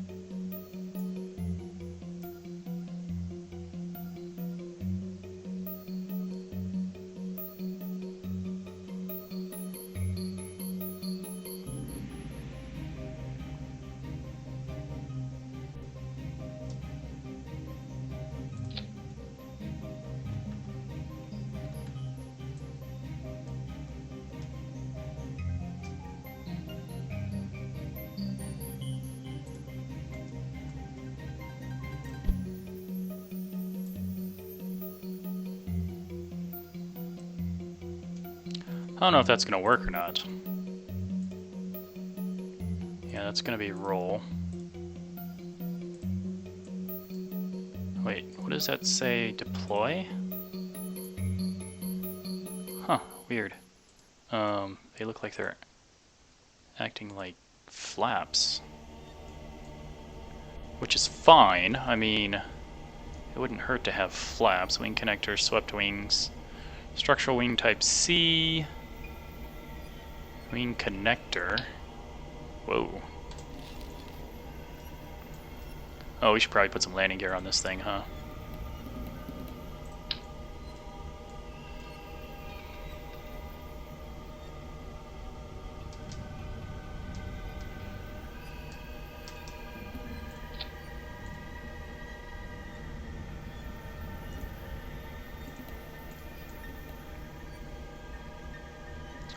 What the whatty what? Check this out, y'all.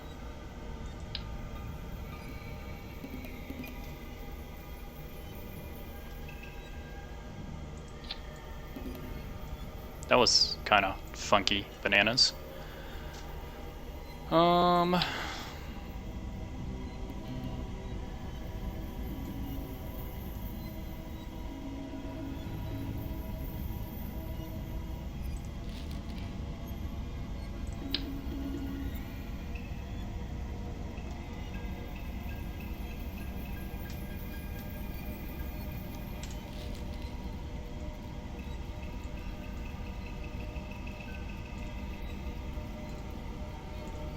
How are we?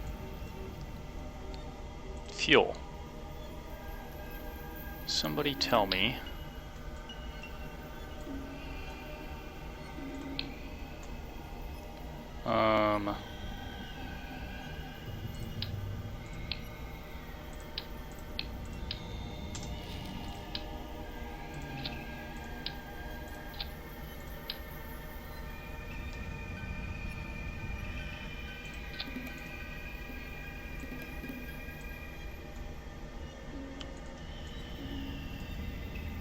We don't need oxidizer because, oh yeah, jet fuel. We don't need oxidizer. Because we're going to be in the atmosphere. Okay, back to those silly landing gear. Where the heck?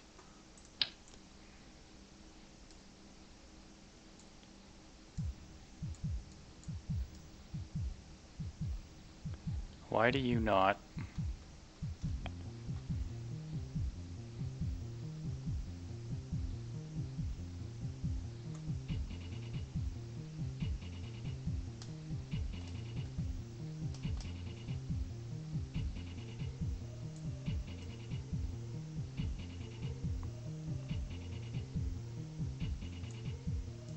This confounds me, y'all.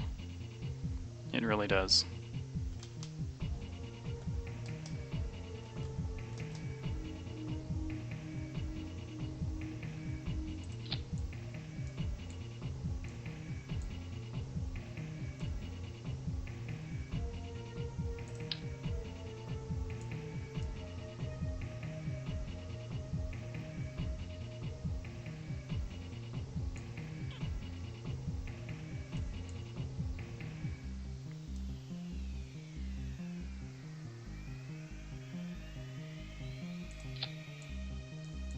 The scary part is, I haven't even gotten to the engines yet.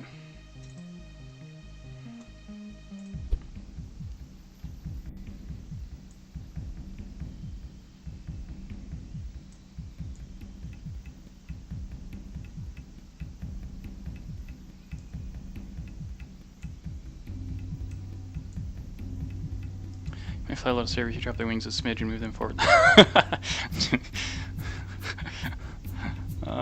It's funny. You're telling me all these things and I'm like just kind of naturally going along, figuring, how do I do this? How do I do that? These wheels do not like attaching to these wings, do they?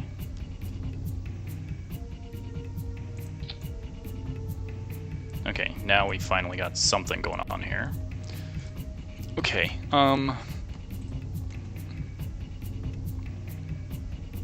Juno basic jet engine. Here's the thing. Is there... I guess I need to look at structural, maybe?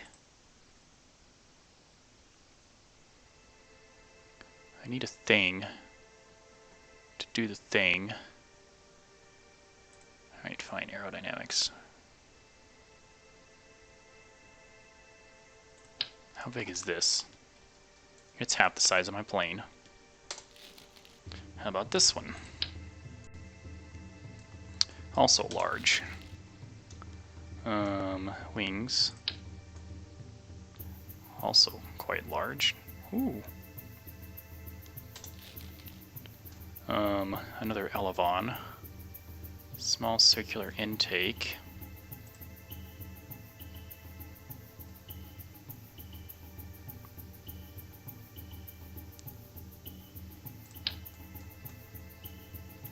Treats the wings really strangely, like they're a round piece or something. Yeah.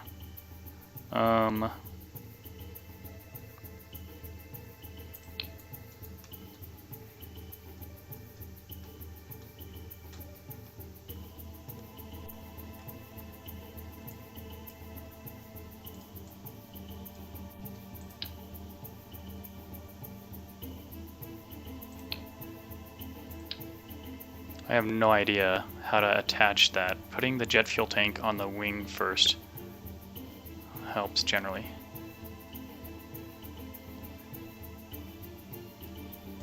Here's the thing, Miller Select. I've played Kerbal Space Program for years. I have never ever built an airplane. Never. I have all manner of rockets, spaceships, space stations. Never built an airplane. In Kerbal. I should qualify that.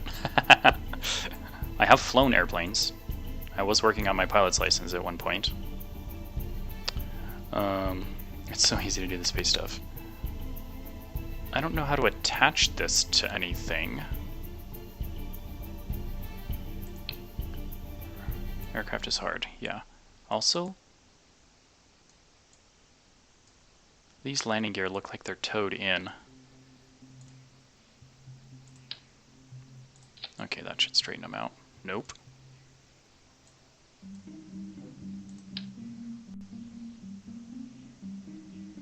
See, like that. Now they look curious. That is the strangest.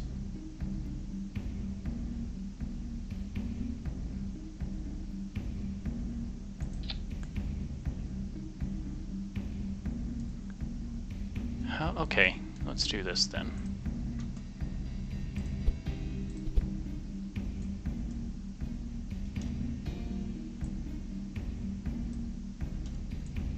That should fix them.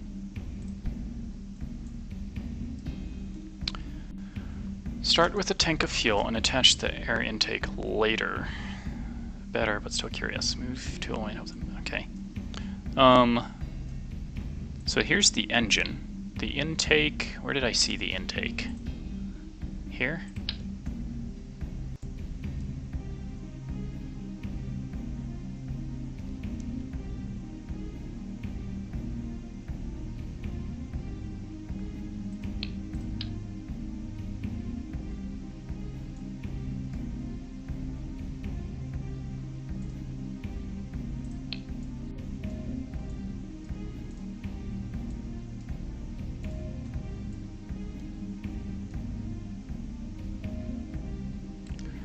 Okay, sorry, I thought it was the front. Same deal with engine and intake. Start with placing the tank and then drop those on front and back. Oh. Hold up. Is there a smaller tank I can use then? Because...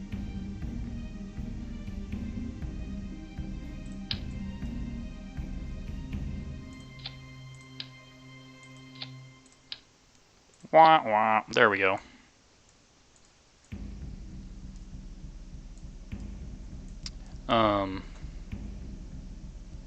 Center of thrust. That looks good. There's a bigger one than that, still a good size. A few plane-specific tanks that work well too. Is there?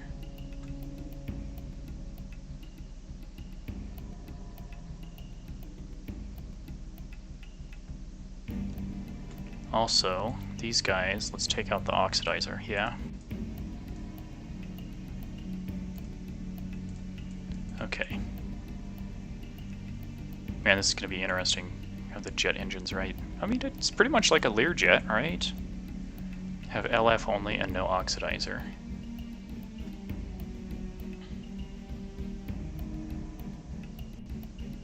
Mark 0 liquid fuel fuselage. Oh, hey, look at that. Oh, it's so tiny. Okay.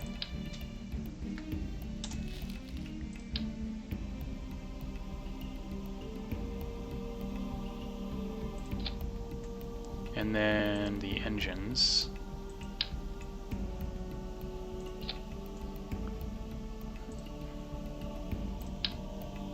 And the intake. Fabulous, look at that. Now we're looking like a Learjet. Second to bottom middle. It's hard to see, that looks good, okay.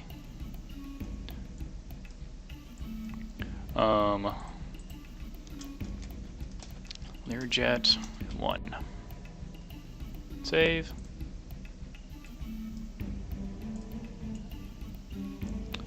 We're just looking for the baobab tree, but here's the thing, when we do find it, how do we get down and scan this silly thing? Hold up a second, so I need to see... Okay, center of mass, it is pretty much over the wings, so that's good. Center of thrust is positioned in the rear. Aerodynamic overlay. That seems weird.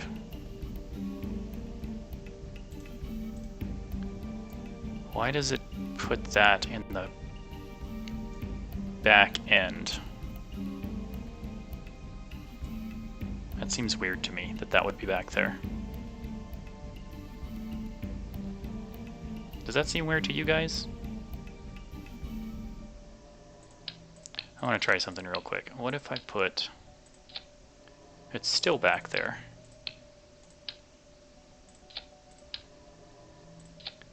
Okay.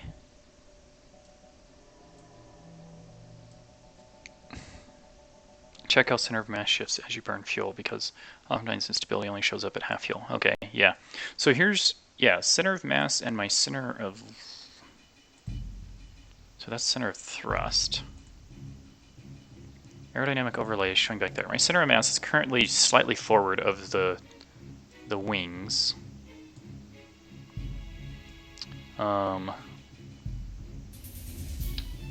Oops.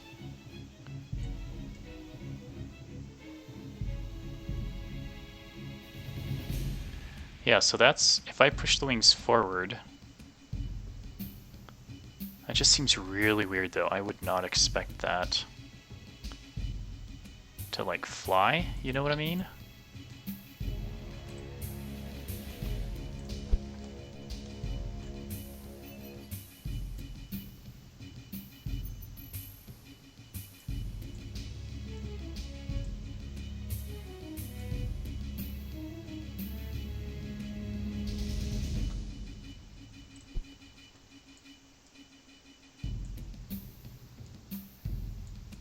That's a little better, putting the center mass over the center of the wings. As the fuel tank empties, that center mass will move forward, but given our lift, yeah,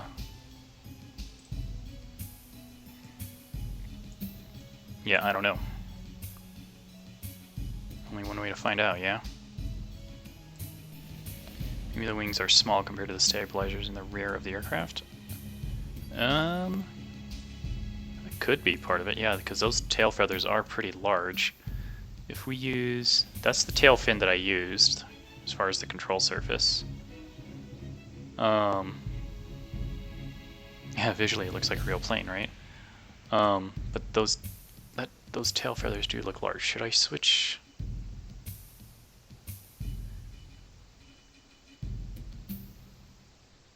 the winglet...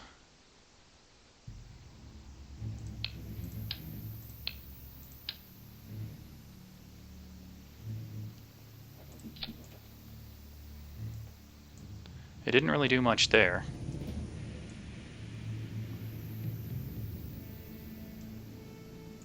However, I do like the smaller size. You know? Like, not necessarily needing a full-on...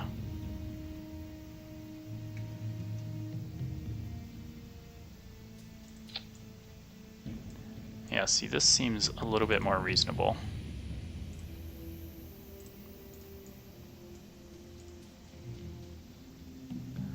This is going to be pitch. Put my lift a little back from center of mass, where the plane gets very flippy.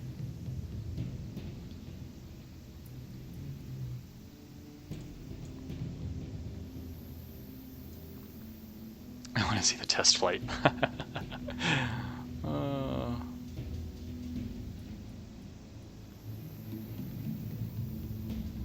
Yeah, I just don't understand why that aerodynamic overlay is back there.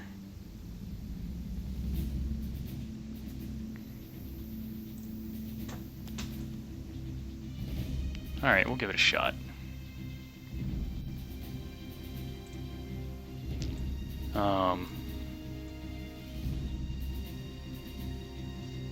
Little cattywampus. Yeah, they do look kind of... They're angled towards each other, aren't they?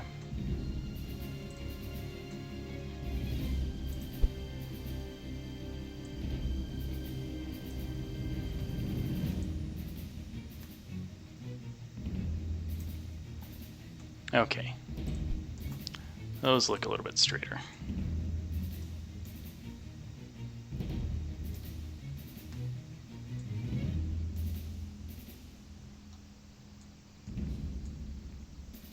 Oh. Sorry, I accidentally clicked on a different window.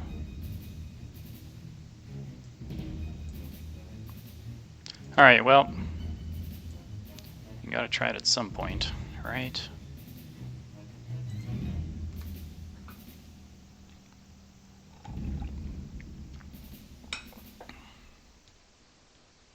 It's gonna tip back. Was the center of mass behind the landing gear? Yep. Way back.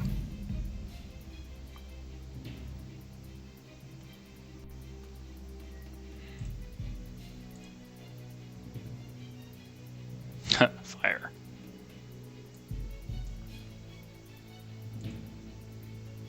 Yeah, so where I had the wings before,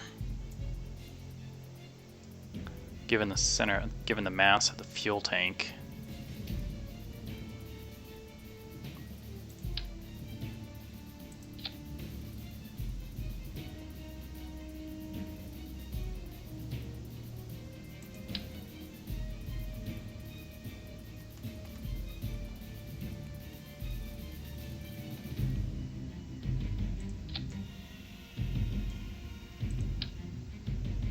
why you gotta do me like that, Kerbal? Come on.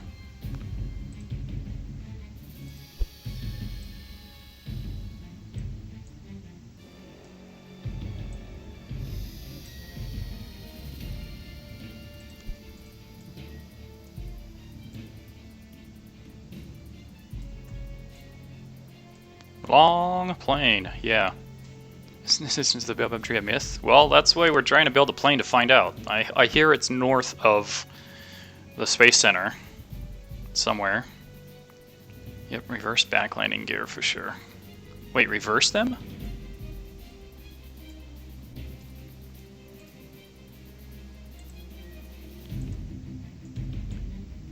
It seems like they wouldn't work if you did that. Wait, are those the landing lights? Have I been putting the landing gear on my airplane backwards? Because this looks like... Yeah, that looks like the landing gear light. Are you kidding me?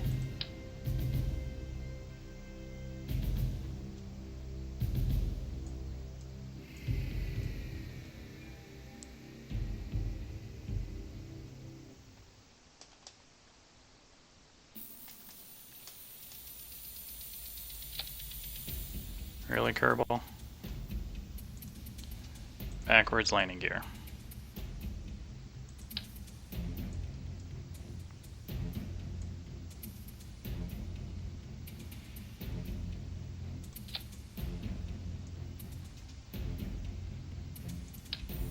Ah!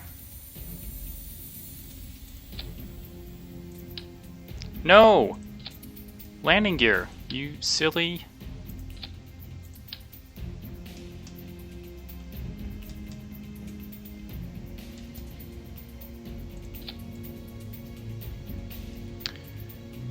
They won't collapse the right way. Well, I guess that's true.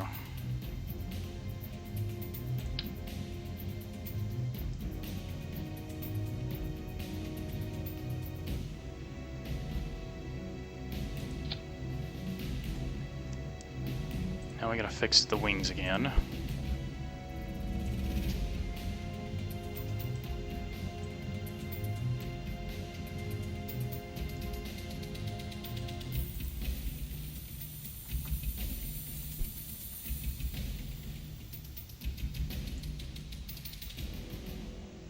There's only one wing, y'all.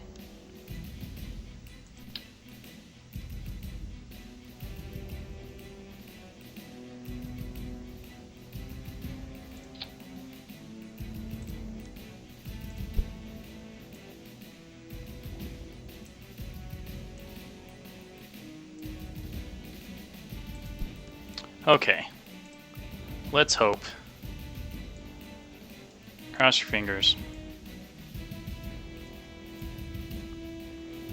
Give it a shot.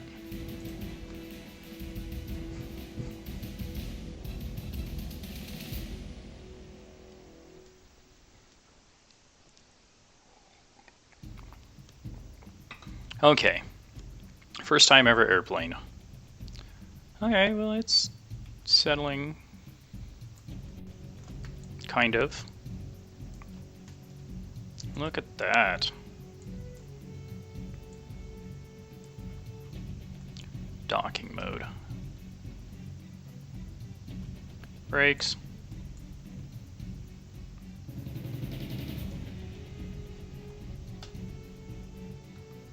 That's interesting.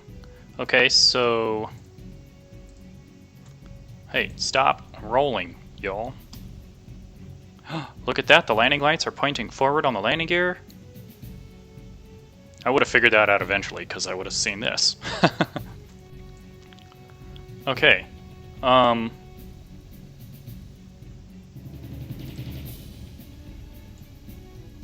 Electric charge is dropping. Oh, look at that. Up, down, left, right.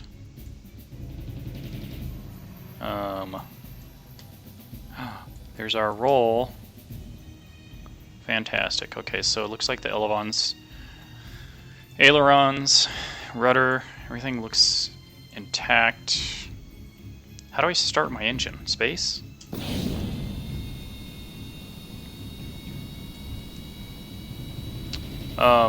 Okay, y'all, here we go.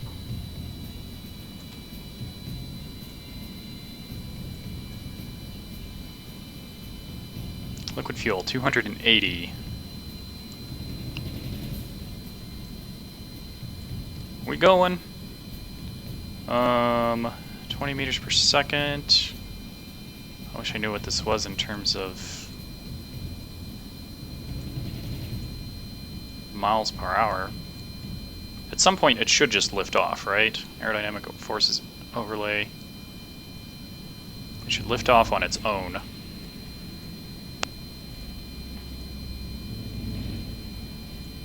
Once it gets going fast enough. I guess we need throttle for that, don't we? Oh, no! Good grief, that was absurd.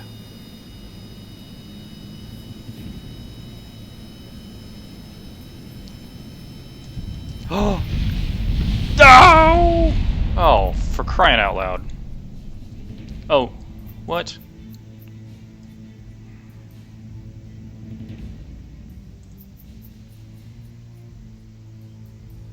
Revert to launch. Okay. I don't know how to fly planes in this game. Rip Chub. It was pretty stable for a while, yeah, right? Okay, brakes. And actually, let's turn on stabilization and see if that helps us. You know, the gear is straightish. Yeah, right? Lights. Okay. Throttle. Let's see what happens at 50%. First, I saw joystick to work in this game. Oh, yeah. That's too bad it doesn't work. Okay, here we go.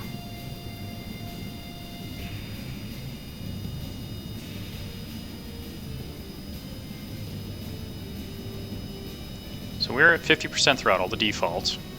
At some point, our aerodynamic forces will be enough to just lift off. once our airspeed gets high enough. I would think at 70 meters per second we would be off the ground. Just saying.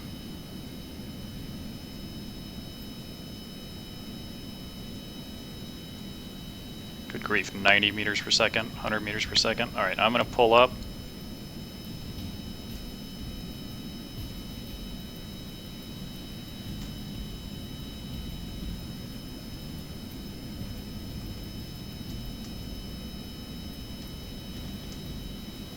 No! Oh, you gotta be kidding me. Decently small.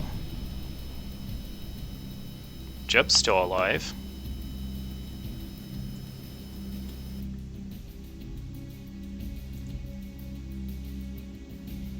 Not enough lift, it looks like. How could it...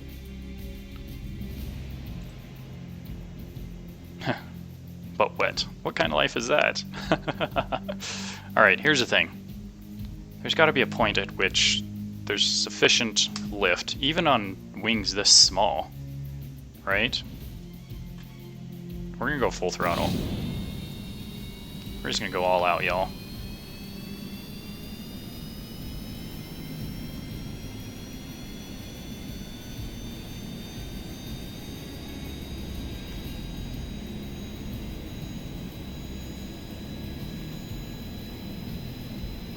Nope, nope, nope, nope. Even, good grief, the micro adjustments are still too much for this silly thing to handle.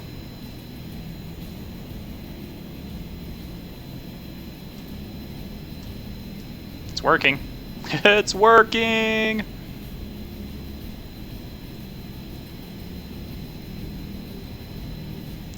Is there a way to add in...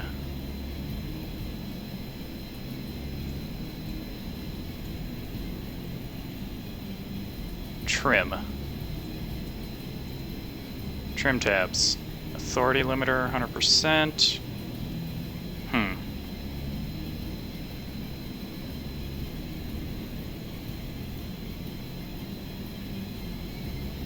So here's the thing. It wants to nose down. Oh. Alt. Interesting.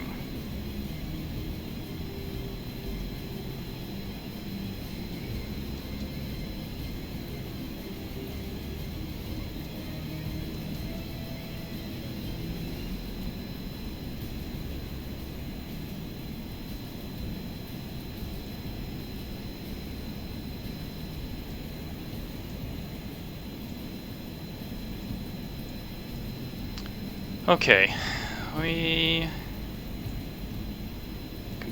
turn down the control authority to make it less touchy. Okay. Authority limiter, let's say, whoa.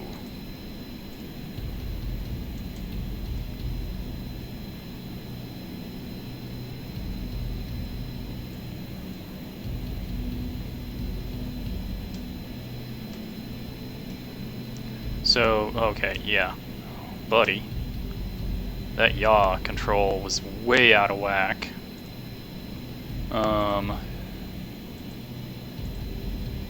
Let's say 25%. Let's try that again.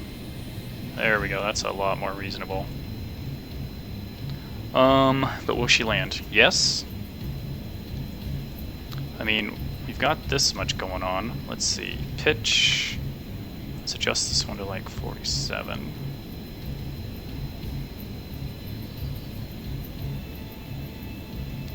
Okay, maybe more.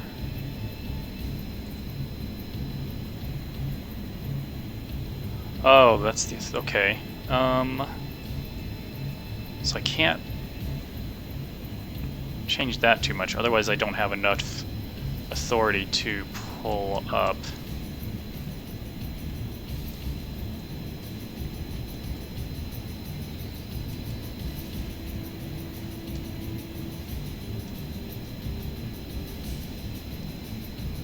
Okay, if we're going to do a coordinated turn, we got to be able to do some rudder and ailerons. That is nutso.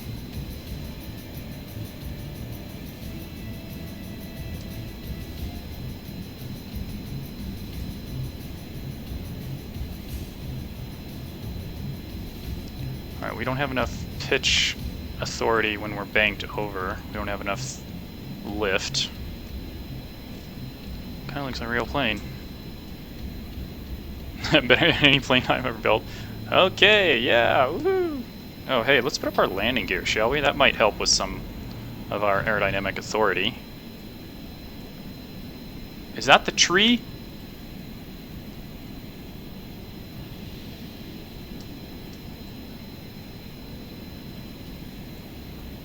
Radar altimeter.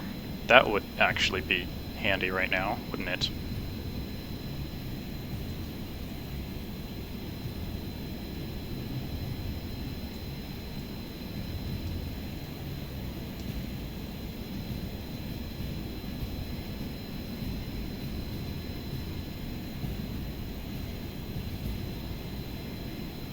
Okay. Do a barrel roll. I don't feel that I have enough altitude at the moment to safely execute such a maneuver. We can, however, fix that.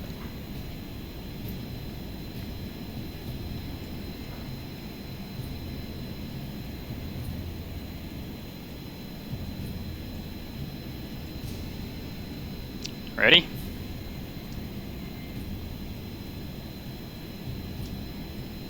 Beautiful. Back the other way. Barrel roll. Executed. Confirmed. Oh. Tower is instructing me not to do a barrel roll.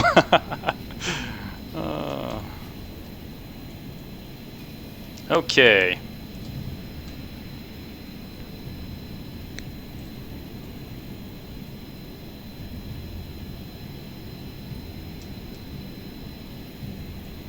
Trying to do coordinated turns. Wow, we're moving fast. I'm gonna throttle down. We're hitting supersonic speeds here, aren't we?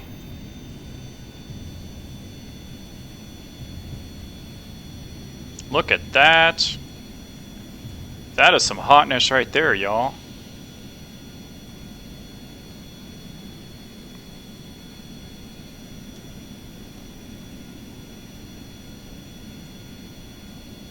Your jet can't make it to the runway, right?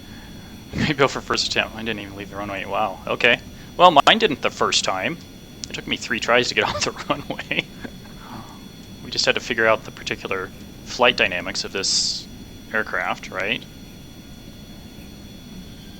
So the V, in terms of the stall speed, the wing aerodynamics, how much thrust we needed. It's only throttle issues, not build issues. Okay, true, yeah. Okay, so that tree that we're supposed to be looking for. Oh, there. Speaking of trees. So you said it was a brown tree, right? Somewhere over here?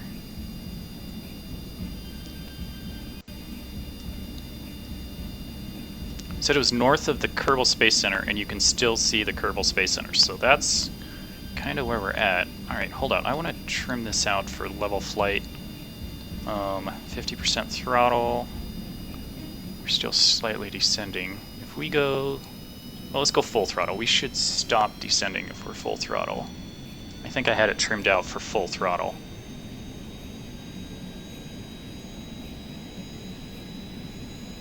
Okay, that's not apparently happening.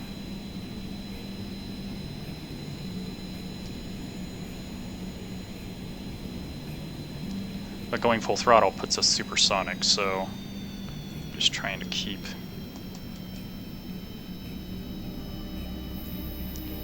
We need our angle of attack appropriate for our airspeed. So at 50%...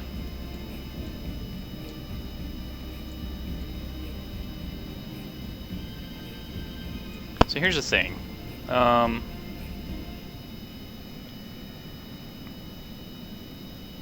Doing a coordinated turn using the rudder and ailerons, right?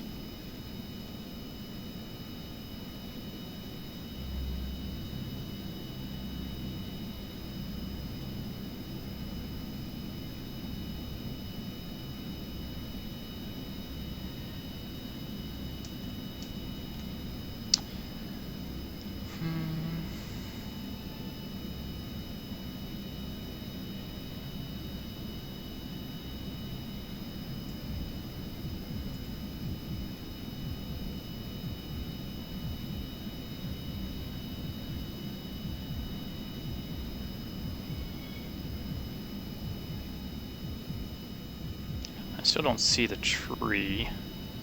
I guess we'll make another pass and keep looking for it, shall we?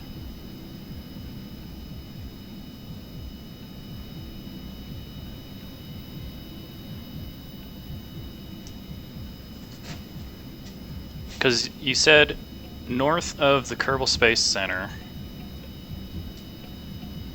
Yeah, I'm thinking, yeah, center of list, center of gravity. We'll adjust those things on the next go around. It seems to be fairly stable now. Jets, as a rule, are fairly unstable, just because they're moving so fast. And they're pretty sensitive to, you know, various input. What's our altitude? We are dropping altitude. Let's throttle up some more. Whoa!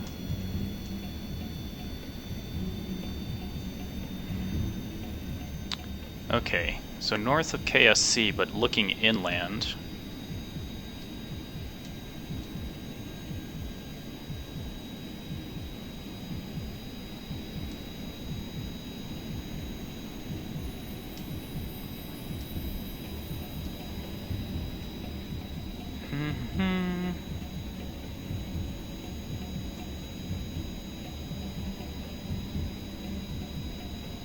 I don't have stabilization on. Oh, there it is. Okay.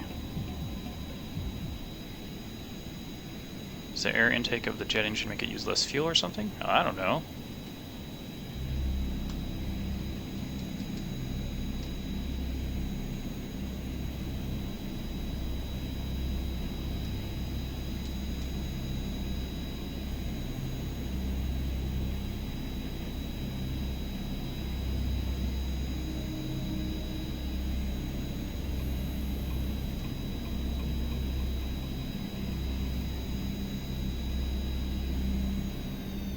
Oops.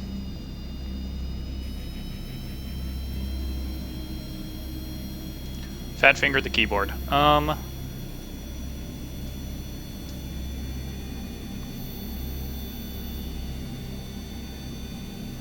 So much fuel on the runway and then it flies for so long, seemingly while burning very little. So here's the thing about aircraft. The higher in altitude you go, the more efficient they will become, because the air is thinner, so there's less drag on the aircraft. When you're on the ground, like the airport for example, not only do you have air resistance, you have rolling resistance on your wheels. So there's, you know, friction there. Push it to flame out. I'm not really sure what that means. Like, altitude-wise?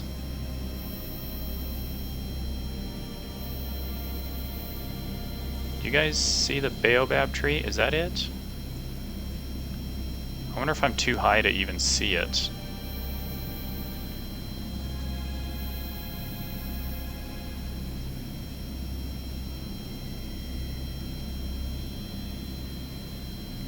Go so fast you explode. Huh. I mean, it certainly looks like a tree. I don't know that it's the baobab tree that we need. Alright.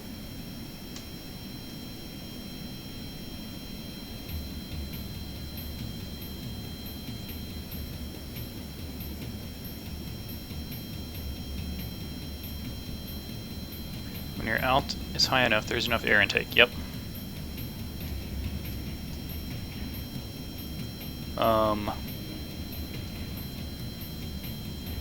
Well,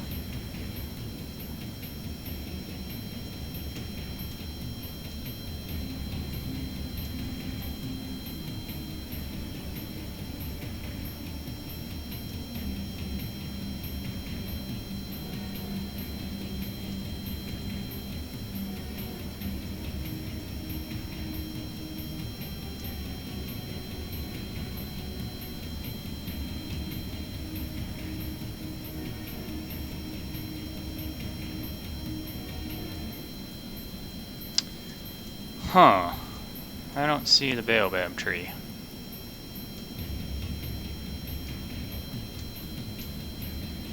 And I also don't see, well, you can kind of see like the vehicle assembly building there. Jeb to EVA. Right. Turn off the lights.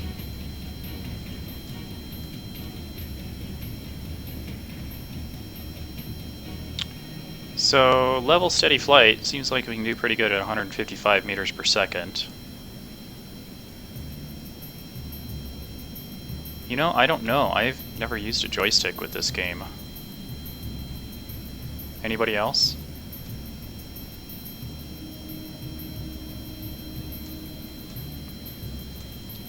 Trying to do a coordinated turn.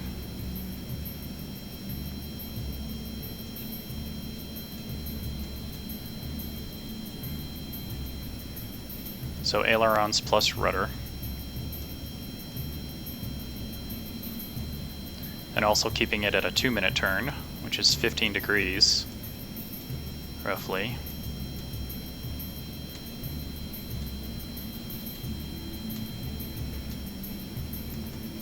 Just gotta set the buttons. Recently started using a flight stick in KSP and it made my SSTO planes so much more pleasant to fly. I do like 50% W and 25% A and in between and stuff. Not sure what that means. Oh, wait, what is this? Something is 99 kilometers away. What is that?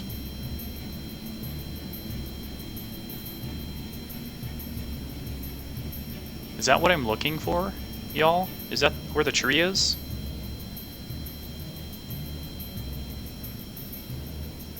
There's the KSC.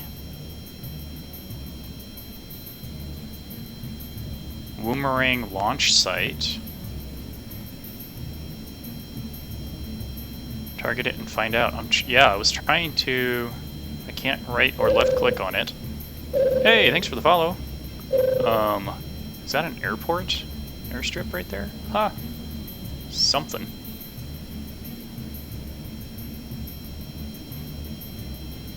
Oh, it's just water.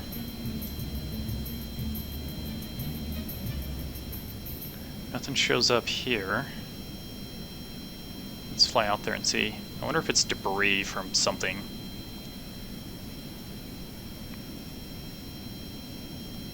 What's our altitude doing?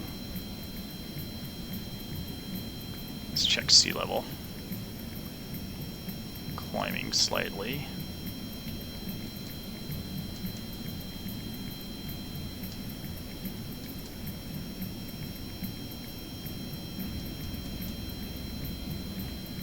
Alright, I'm reducing my trim tab down, which means we should speed up. And just looking for level flight at this throttle.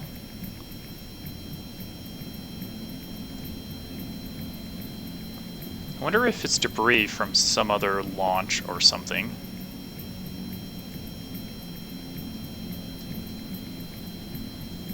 The tree is actually in the lost city of Atlantis. Ha ha!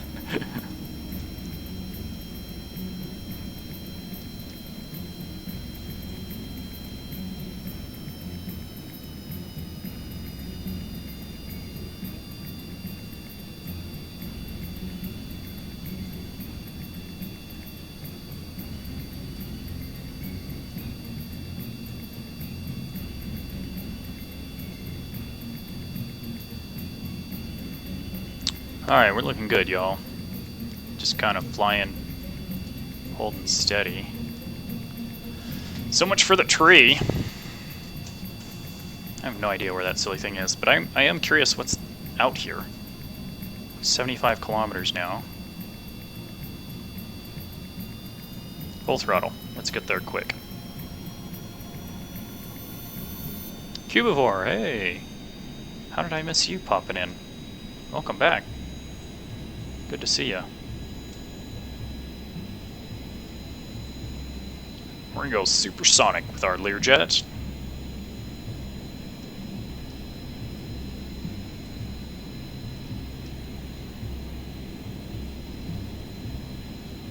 Out there in the water is Jeb's long-lost cousin from a previously failed life. Probably, yeah. Alright. Well, you know, I've been figuring out this whole airplane thing since I've never done this before. I guess I just wasn't... I was just reading chat in general, right? Sometimes we do that. Alright, so obviously my trim tab up is highly effective because at full throttle we are rocketing skyward. Let's adjust that. You can actually see the angle of your trim tab there. That's kind of impressive.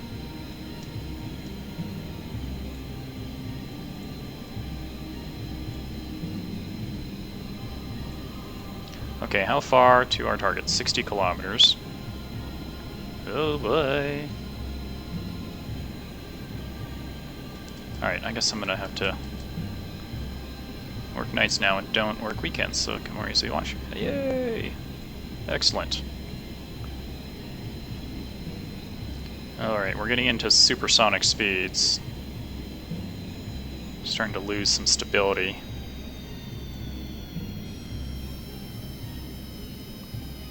Dang, we were pushing 300 meters per second there, y'all. We were about to break the sound barrier.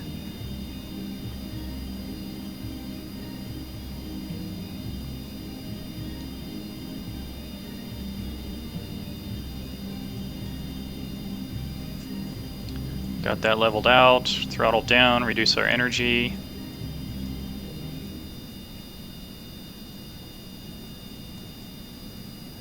Trim tab up.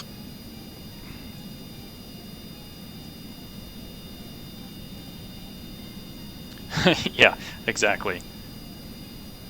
Like, what a difference that makes, right?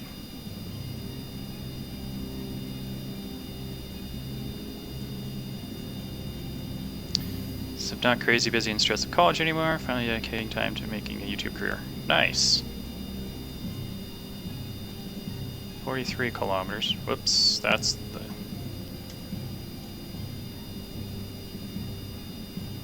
Can we get a coordinated turn out of this?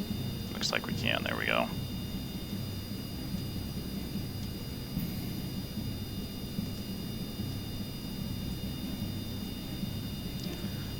So what did I set that to? 25%? Almost, yeah.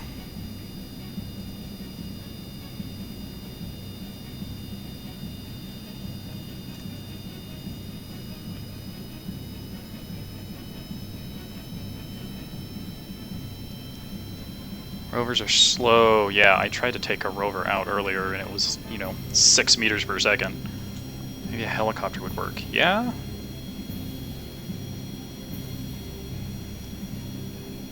We found that monolith, you know, that Squad has out there. I'm guessing this is debris or something. Like, why else would this be sitting out here? In the middle of the... Yeah, look. It's the debris from the Rich Kerbal launch and recovery system.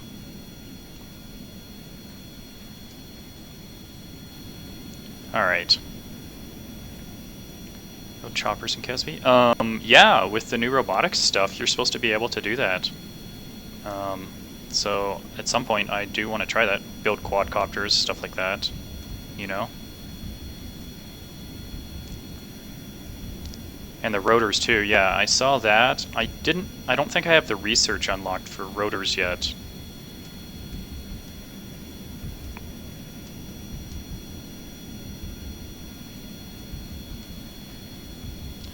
This... Somehow, we gotta figure out these control surfaces. Like, make them... I don't know.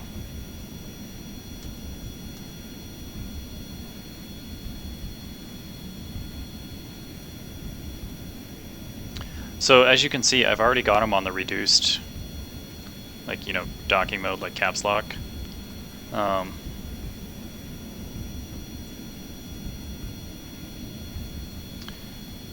Try and use those new parts to make an Eve SSTO, since you can make an electricity-powered helicopter. Wildly successful. Yes!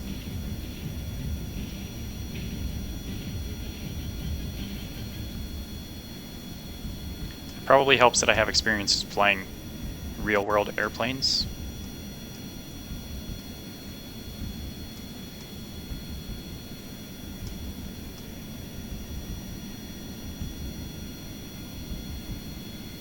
These controls are been bugging me though. Whoop, whoop, whoop. Gentle, gentle. We're speeding up and losing altitude. I need to trim up.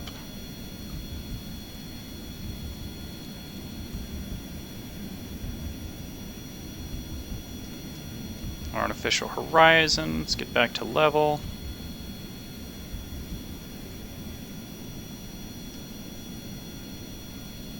Head off into the sunset. Activate navigation. Oh, look at that.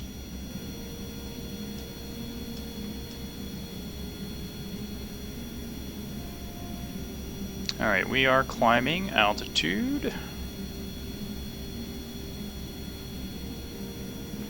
Let's take a look at what Jeb's got a nice view there.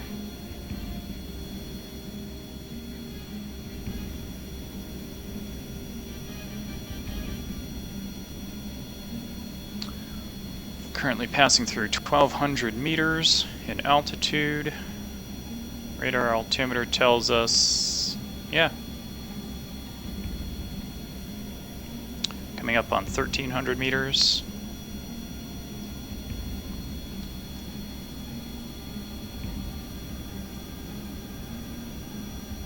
Yeah, I mean, why not, right? Everything else seems to be going pretty good. So, Learjet 1. Once we got the landing gear figured out and everything else, that fuel tank's pretty full. That one's pretty full as well.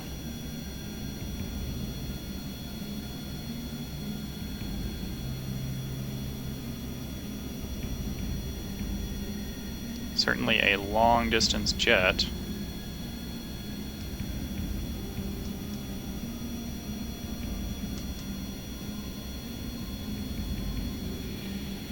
Yeah, famous last words. Ooh. Okay, time warping does strange things.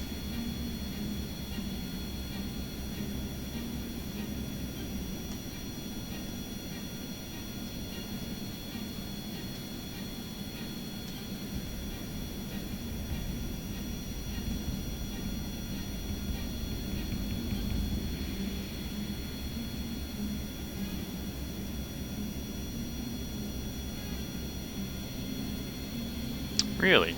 SAS.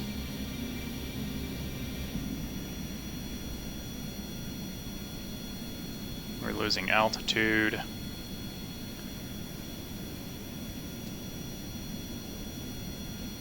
SAS is doing strange things.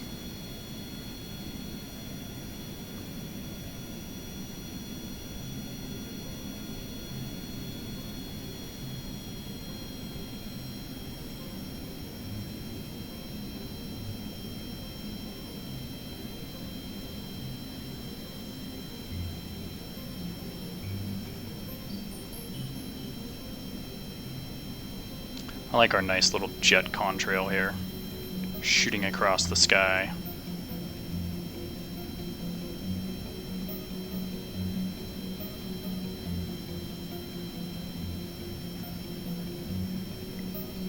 Probably a bit front heavy. Yeah. I think if this had just been that structural tube that I started with, because I didn't even know about these fuel tanks until you guys told me about them.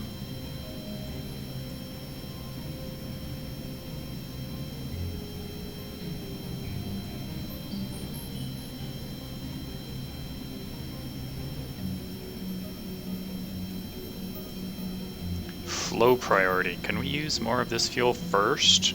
Is that the idea there? The chemtrails on? I don't know what you mean.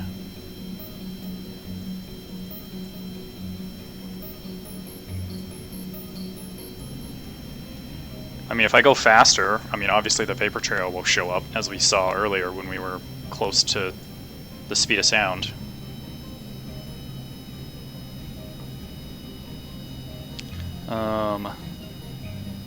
This doesn't tell me distance, does it?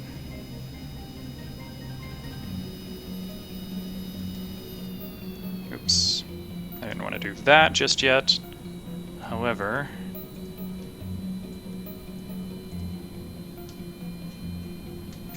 Okay.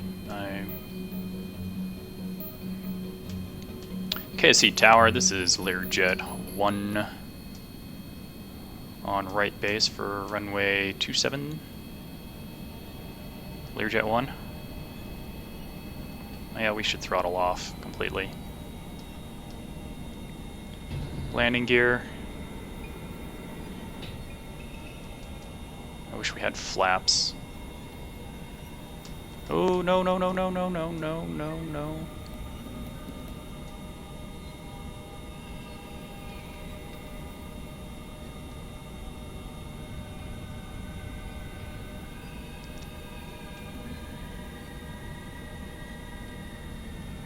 We are way too high for this. No, we could probably make this.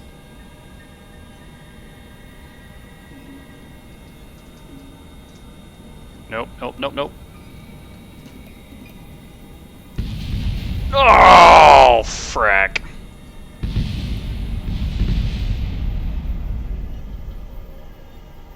Yeah, not knowing the stall speed, I did not throttle up in time.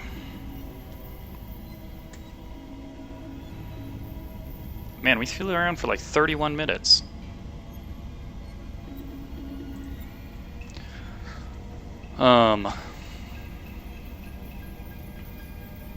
Okay. Right? I wonder how it would operate with like less fuel in here, or if I just emptied it. I mean, it had a great flight time with, and the balance was pretty good. The surfaces, let's see, we had the tail, we had yaw at 26. Let's put it at 25. Can we do that? Apparently not. 26 it is. These guys were at like 65.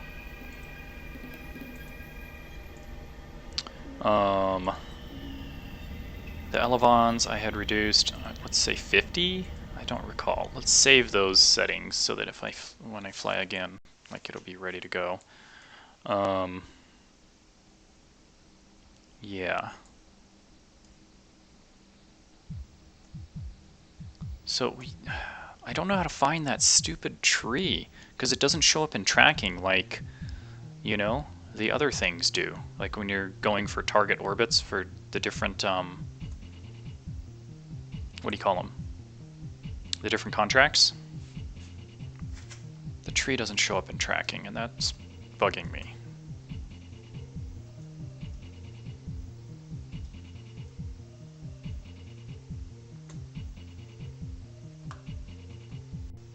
Alright, let's figure out.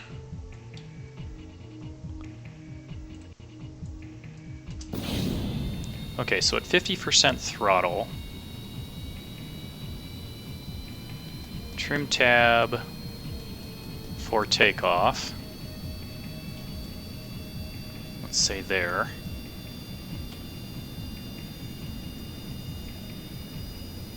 I have no idea how many times I pushed the trim tab for that. It might have been about 10 times. Oh, and I did reduce the fuel, so that center of gravity. I'm gonna try SAS on takeoff. You know what, we're coming up on the end of the runway.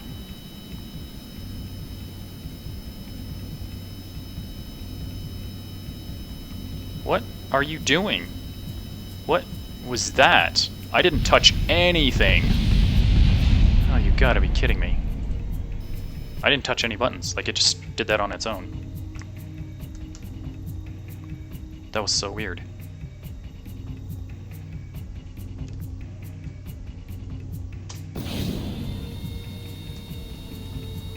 Six, 7, 8, 9, 10.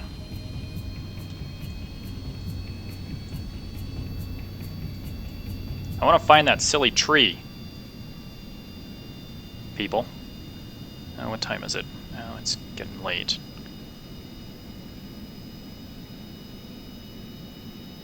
You know what, let's go full throttle. I'm gonna make sure I have enough airspeed to get off the ground properly.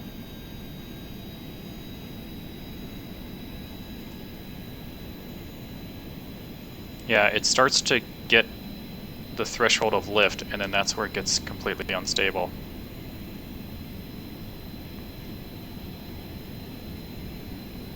Um, 120 seems to be stall speed, maybe?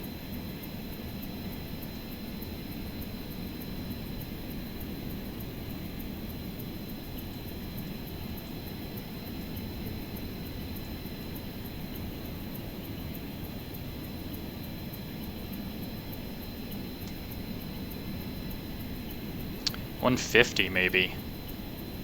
140 to 150 perhaps. Seems to be effective stall speed. I mean, I was pulling full elevator at 125. Heck, I'm still pulling full elevator at this speed. Why are we so...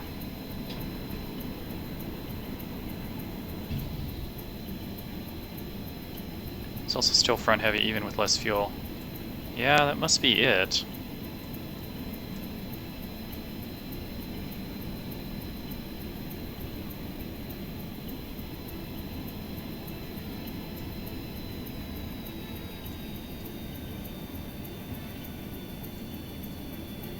Huh.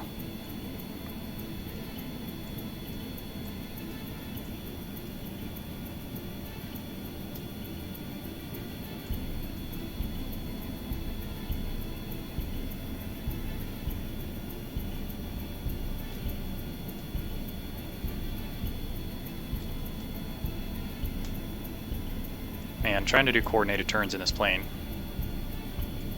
With a keyboard, no less. It's like I'm back in Microsoft Flight Simulator. Only worse.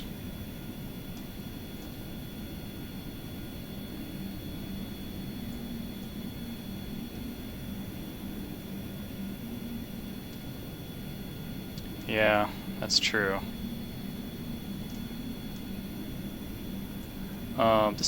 These tail feathers, let's put this to 80%. Okay, that's much more responsive that direction. Authority limiter. I guess that's how much it can move. Because... Oh yeah, that's how much that's the range of motion for it, so 80% is probably good there.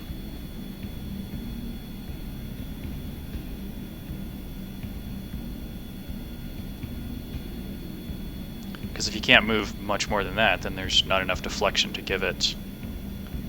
That could have been it, because last time it worked fine, whereas this time it was a challenge, right?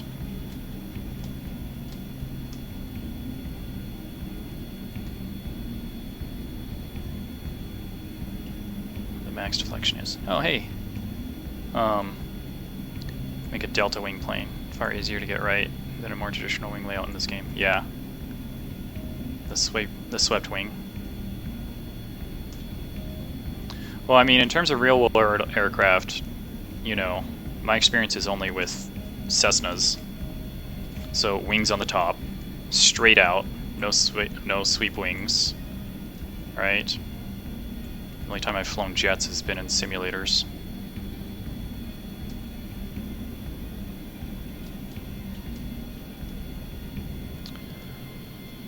Really the only way to go for SSTO planes.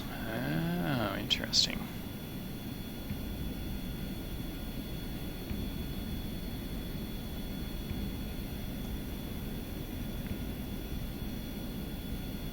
Get some practice in making them if you ever intend.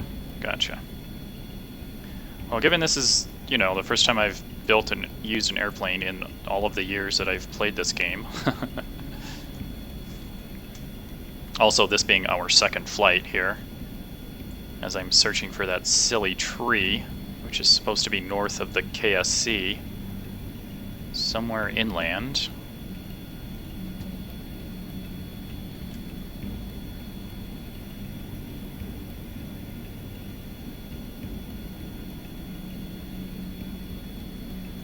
Alright, as we head over land, I'm going to switch to the radar altimeter.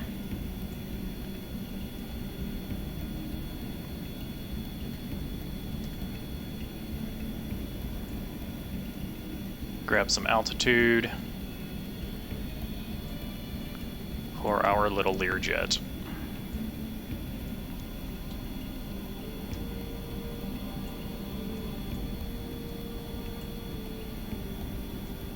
I mean, there's a ton of trees out here.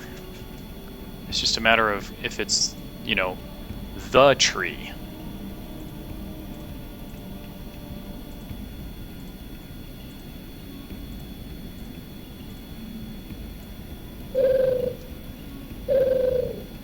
Hey, awesome. Thanks for the follow.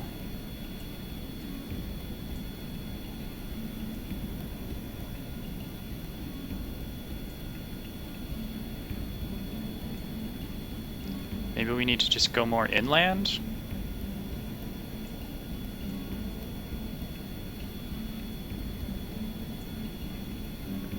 You said it's a big brown tree, right? So the baobab tree for this contract is a very specific... Well, for pitch, yes. I didn't put flaps on this because, you know, it seemed a little complicated. So I have ailerons where the flaps ought to be. I should have moved them further out. But for pitch control, yeah, just the elevators there. And then the rudder for yaw.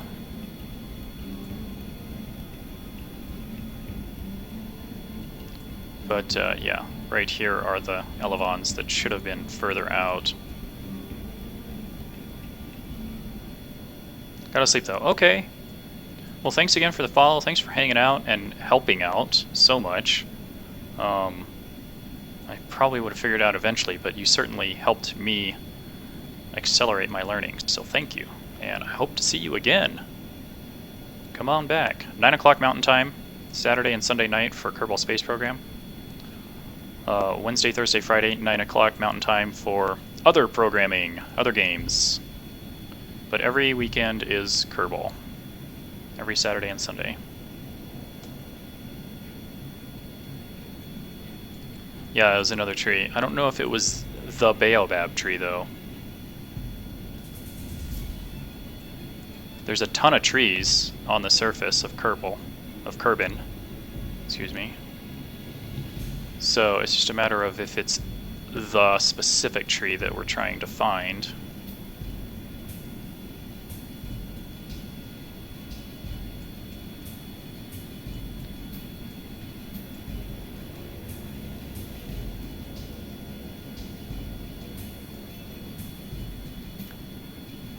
Guys, I tell you what, these coordinated turns, not so easy.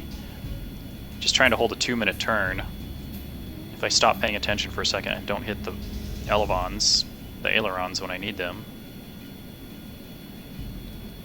If you have terrain scatters off, the baobab will be the only type of tree that appears, and there are more than one of them. Oh, really? Slightly bigger than the normal, but are still small from this height. Okay.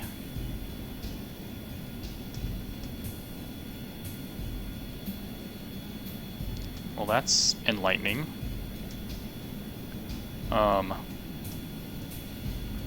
Where would I check that setting? Is it in this settings, or do I have to back out to like the main menu to find it?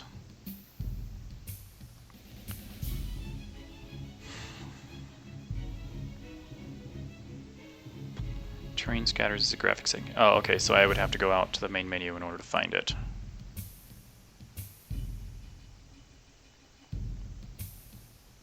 The same way you land anything that flies fast. How do you think they land the SR-71?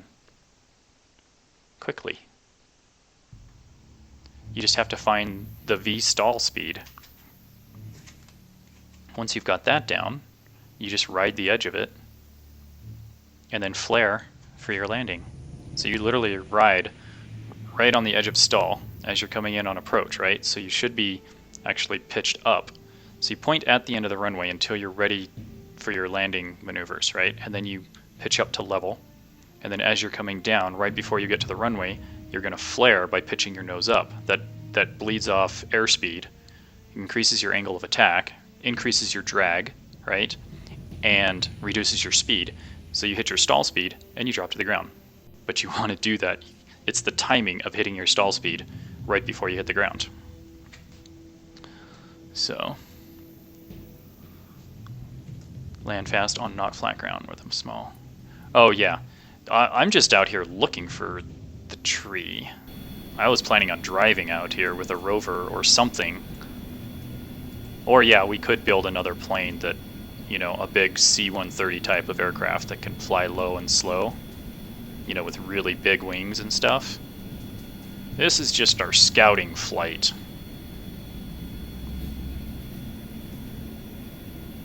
Also,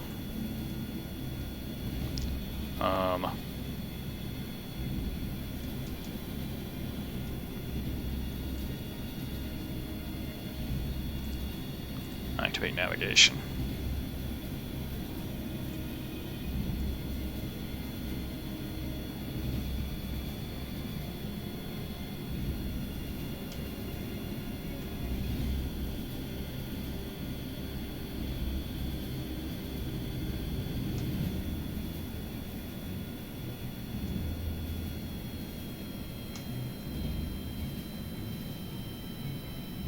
From the real one, I didn't know that. Yeah, that's alright. We'll figure it out.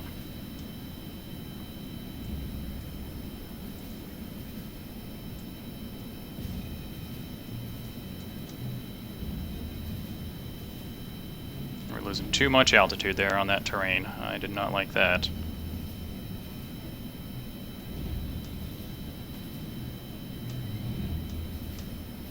And this approach is wildly off coming in on left base here. Oh, no wonder. I had my controls on, like, big controls.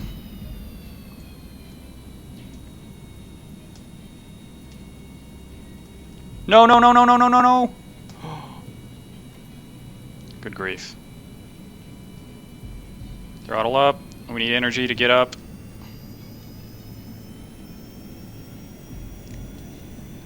See, that's part of the timing. Yikes. Oh. We're right on the edge. So 120-ish, it looks like.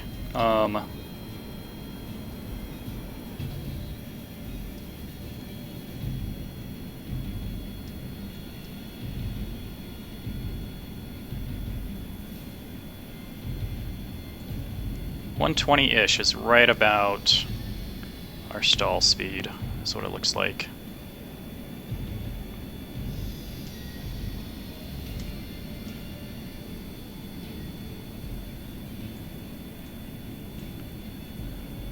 Okay, we're gonna head on out here.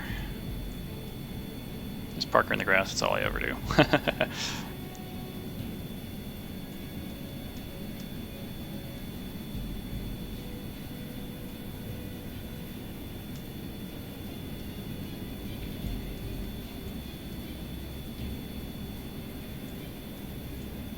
Alright, getting the coordinated turn handled.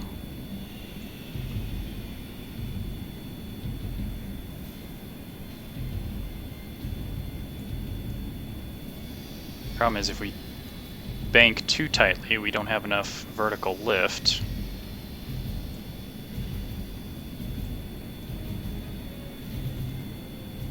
I don't even... oh, there it is. I was like, where's the KSC from here?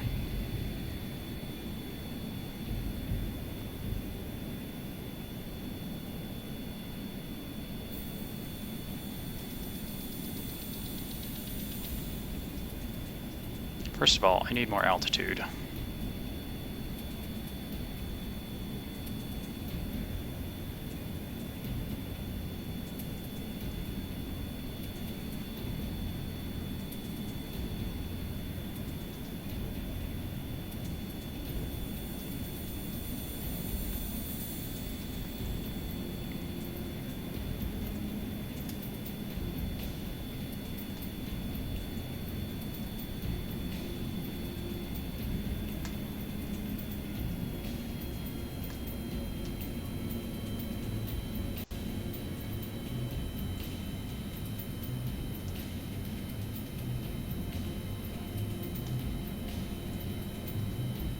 shoot, we went too far past. We're gonna have to circle back around the other way.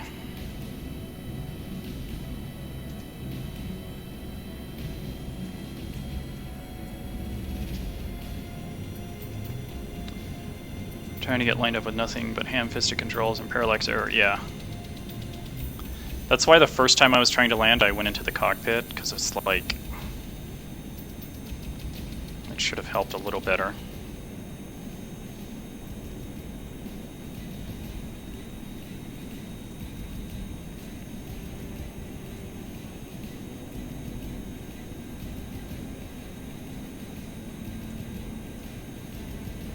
Yeah, that's what I was planning. I was going to head out here, head east a little bit, and then come in on a more natural, easier descent glide slope.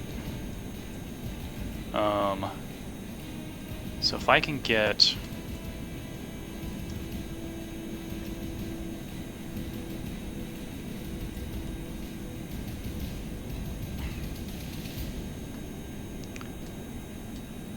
The other thing is, too, if I can just get a frickin' coordinated turn out of this thing. I need to keep my eye on the ball. But also altitude. Oh, good grief, come on.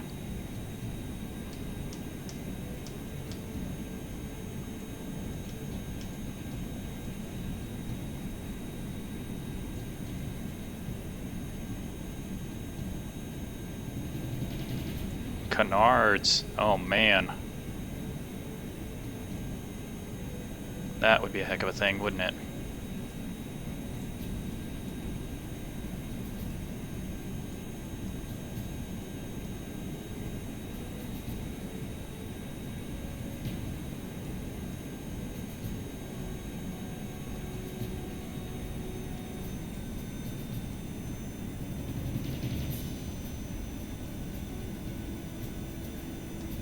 Okay.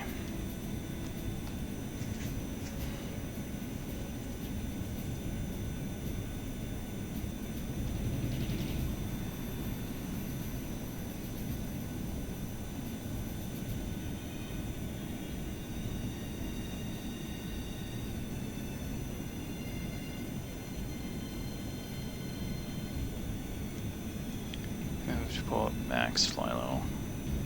Yeah, so forward of the wings.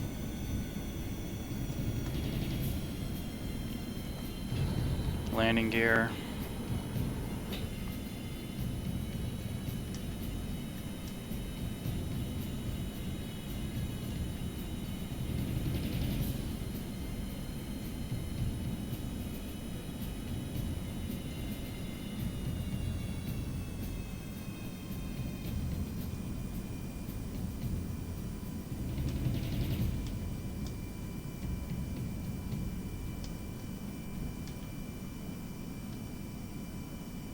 Yep, did not begin.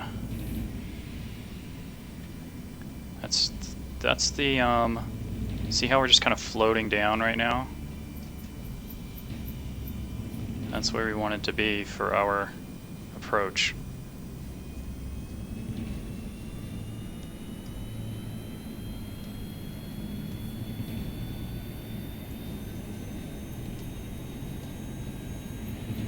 That would have been perfect if we had begun at the proper time.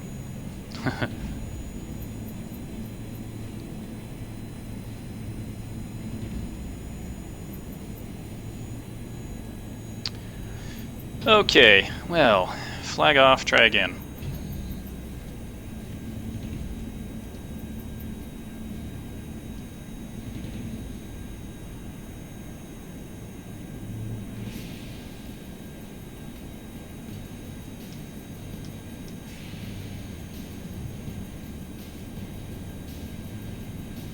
Heavy for the wing angle. Needs a lot of angle attack to stay up even at 150. Yeah.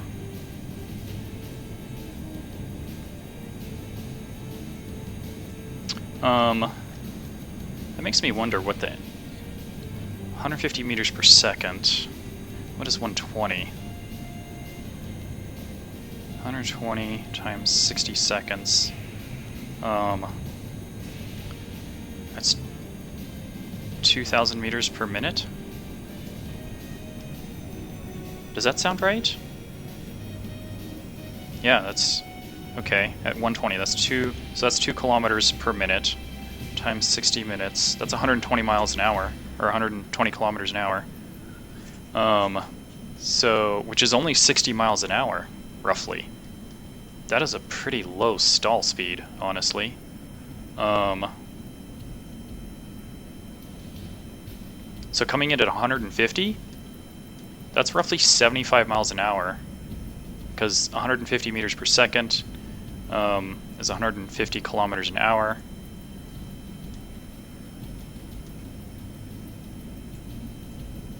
If I did the math right just then. I may not have, but I'm also trying to fly a plane at the same time, so if you guys can correct that. 291 knots? Okay.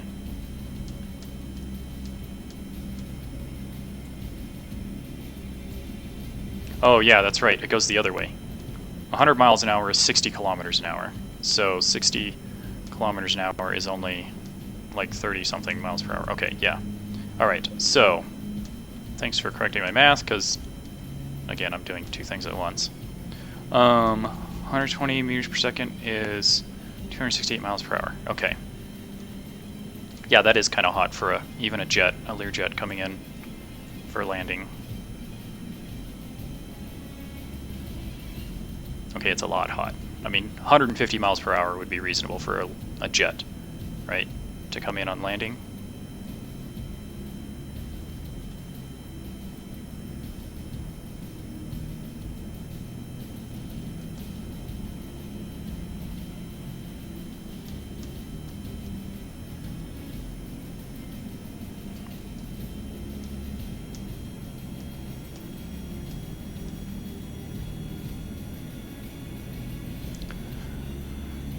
Large MK2 SSTOs land, they landed at like 70 meters per second, so yeah. But I mean, considering the swept wing design, and it's really kind of, you know, the large fuselage, fuel tank, heavy-ish, yeah, we're kind of having to work within those constraints.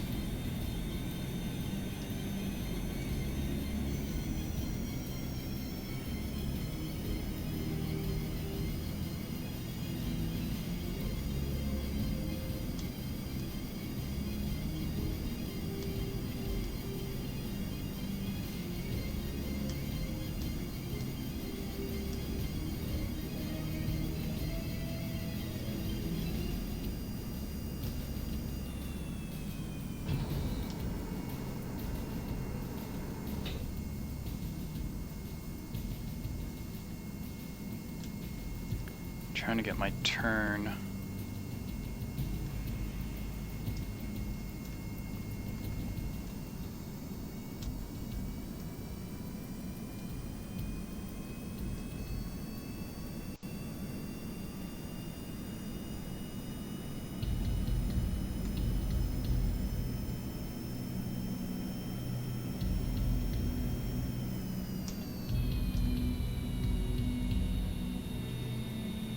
I'm long for this, way too long. Good grief. I keep...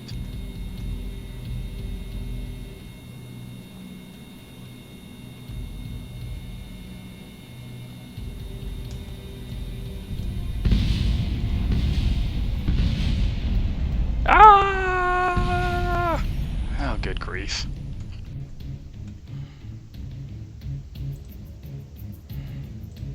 Okay. Crew cabin weighs an amount. Yeah. I'm actually gonna sit down again. I have been up way too late. Ugh. I mean, this has been a learning experience, that's for sure, guys. Y'all have given me a lot to think about and taught me a lot about flying these silly planes. How much does a crew cabin weigh? 1 ton. What's the cockpit? 1.28. So let's look at this again. Oh wait, the aerodynamic overlay moved forward. Let's put her on the grass and taxi to the runway. They'll never know. Yeah. That's so true. But this moved forward from where it used to be. It used to be way back here. And it didn't have the little arrows. which is weird.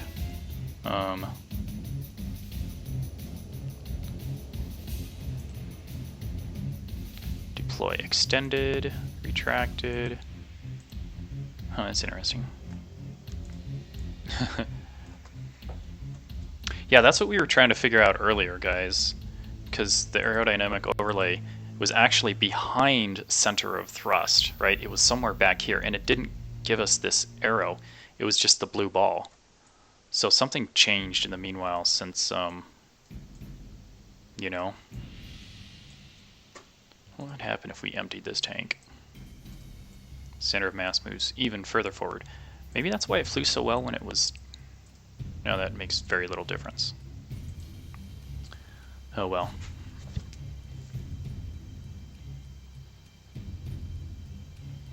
Oh, it's not showing you the mouse pointer?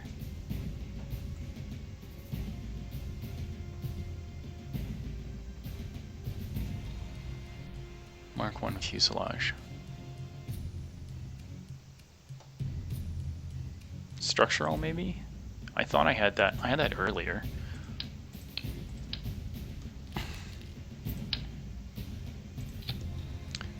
That's weird. You guys can't see my mouse. I wonder if it's... I don't think that changed anything. Structural fuselage is only 0.1 tons.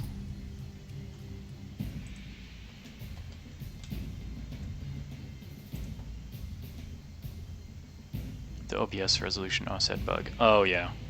So one of the things that I had to change recently when we were fixing all of my computer issues that I used to have, like the CPU voltage was too low. So I am now playing Kerbal in 1080p, whereas before I used to play it in 4K because my screen is 4K. So now that way, what I see and what the stream sees should be the same. Plus, it helps with the FPS. Like, my FPS used to suck at times. Like, it would be great, and then it would suck, and then it would be great, and then it would suck. Now, it's always great, you know? Okay, so center of lift and above center of mass. Yeah, exactly. So we were trying to do that earlier with placement of the wings, moving this around. And that would certainly make adjustments for that.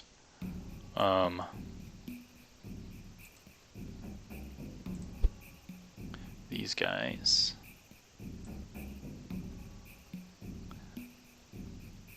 Ha! Look at how ridiculous that is. What? Oh, that's funny. If you broadcast a different resolution that is native on your screen, it draws the mouse in the wrong spot. Yeah. The real screen coordinates, not the stream's coordinates. It's not lined up right.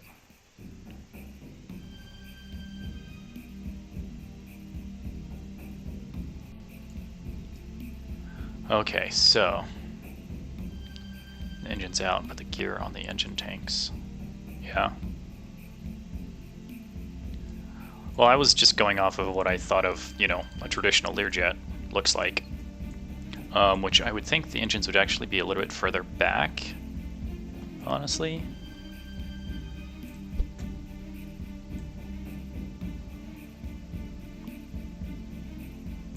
Like around there.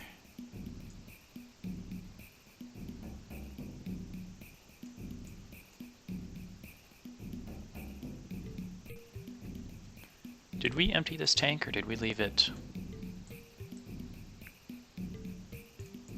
Yeah, that still does very little for the center of mass. Canards! The tips of the wings, and move the wings further back. Oh my. That'd be a heck of a design, wouldn't it? Here's the thing, when I was a kid, I used to draw planes all the time. I should break out some of those old drawings and see if I can recreate them here in KSP.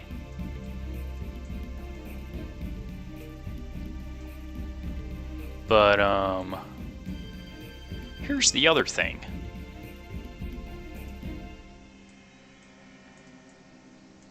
Real aircraft don't store their fuel in the engines. They store them in the wings. They store fuel in the wings. That did nothing for my center of mass, didn't it? No, it barely moved it. 2 angles of attack on the main wing. Yeah, that's a good point, because Kerbal just generically puts in a flat wing, right? And normal, like real-world aircraft, they usually have a 2 to 3 degree angle of attack. Military jets typically do not, because they fly angle of attack, whereas most civilian private aircraft don't fly angle of attack, right?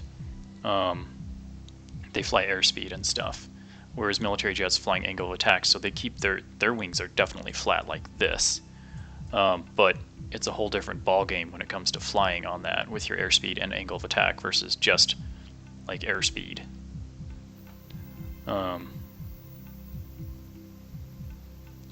You don't need much, and it's heavy. Yeah.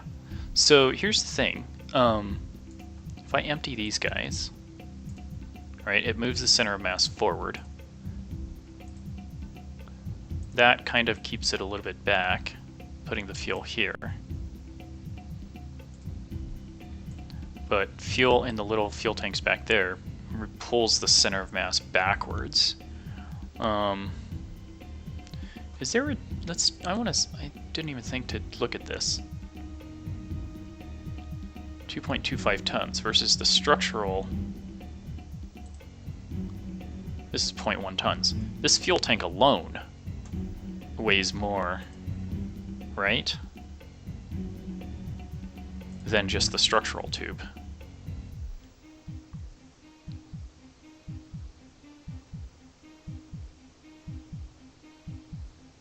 Yeah, this was... I took the oxidizer out. I was only running liquid fuel. But I took that out right at the beginning. Only hold liquid fuel, which is lighter. The question is, do I have that fuel tank? I don't know if I've unlocked it yet.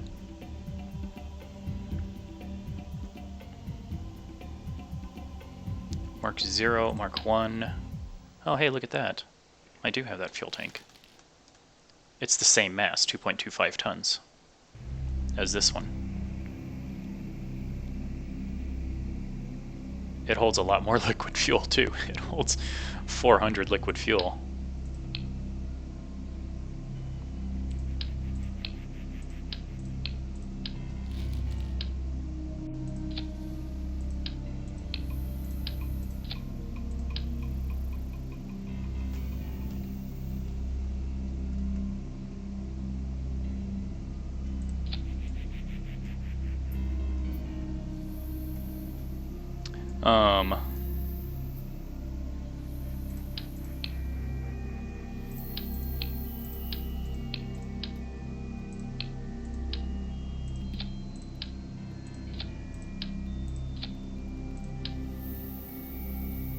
Yeah, it would take...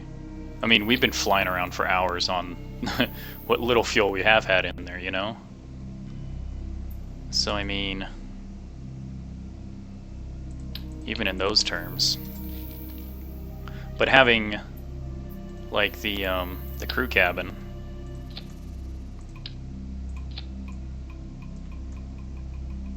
even like that...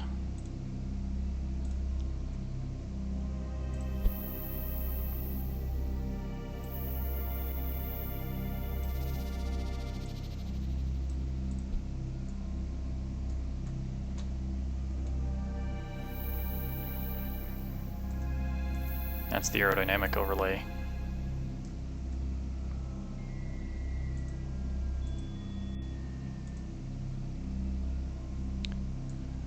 The comm in front of center of mass in front of the center of lift, but that looks like maybe a bit too much offset. Yeah, because we've had to trim a lot and then also hold pretty hard on the up elevators in order to get altitude. Also, there was something I needed to change. This. The authority limiter. We had it at like 80, which was reasonable. Reasonable, right? Well, let's go 85. Just give us a little bit more. This is another iteration.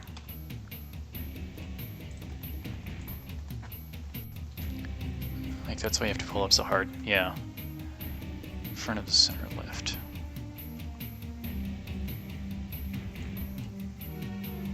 I mean, as far as Learjets go, Alright.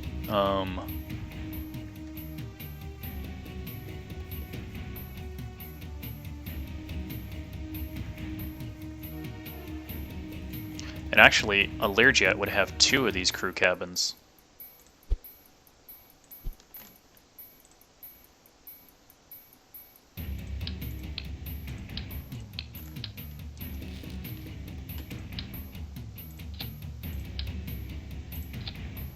We'd be pushing something more along the lines of like that.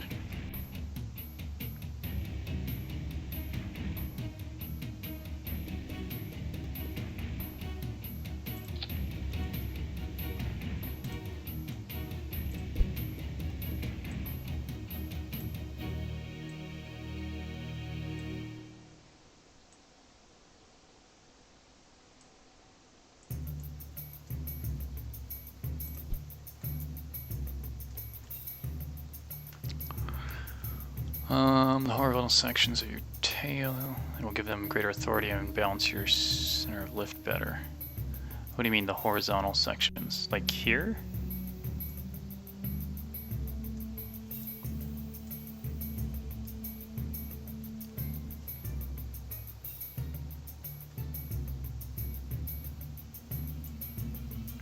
The other thing we were talking about, adding in a natural 2 degrees. So you can see how angle of attack on the wing affects that. So we add a couple of degrees to the main wing, and then also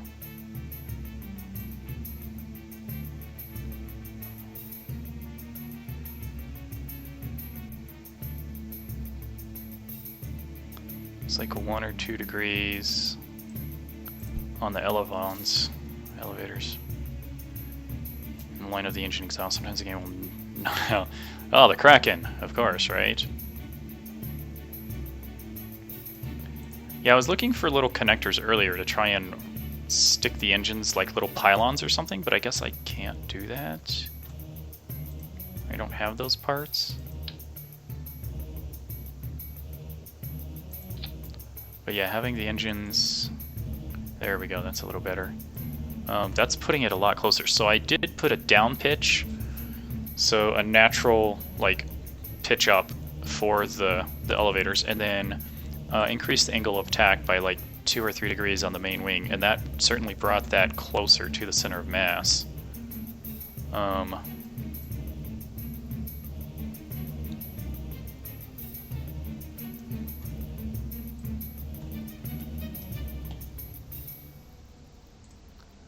But yeah, as Learjets go, that's kind of what we've got. Okay, well, that's certainly better than it used to be. It's a lot closer together with the center of lift and the center of mass. Oh, what do you guys say we continue this tomorrow night, though? Because, I mean, just move them up the vertical section. Like straight up from where they currently are. Like this.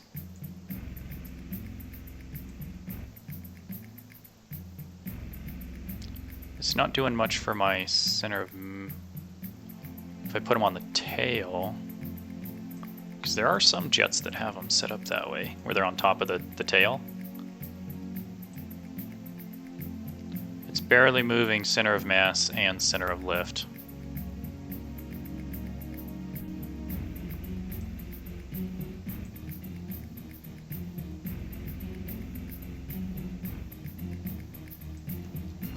Yeah, it's not doing much there.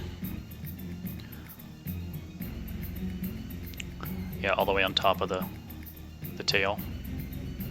I wonder if I can put... Oh, hold on. I wonder if I can put them on the... Oops, don't do that. Yeah, it won't let me attach these to the tail. Oh well. Yeah, any jet with low wings is going to be like that. So, alright guys, it's 2 a.m. Definitely bedtime. But we'll try this design out tomorrow night, 9 o'clock Mountain Time. So yeah, be sure and check back in. This has been fun. This has been really enlightening. I'm surprised I've never played this aspect of Kerbal before. I mean, like I said, I have flown planes in real life. I have experience there and some flight training. So I just figured I would stick with rockets because those are fun. But this is pretty fun too, trying to figure this out from a design aspect. So yeah, I'll hope to see you again tomorrow night, 9 o'clock Mountain Time. Thanks everybody.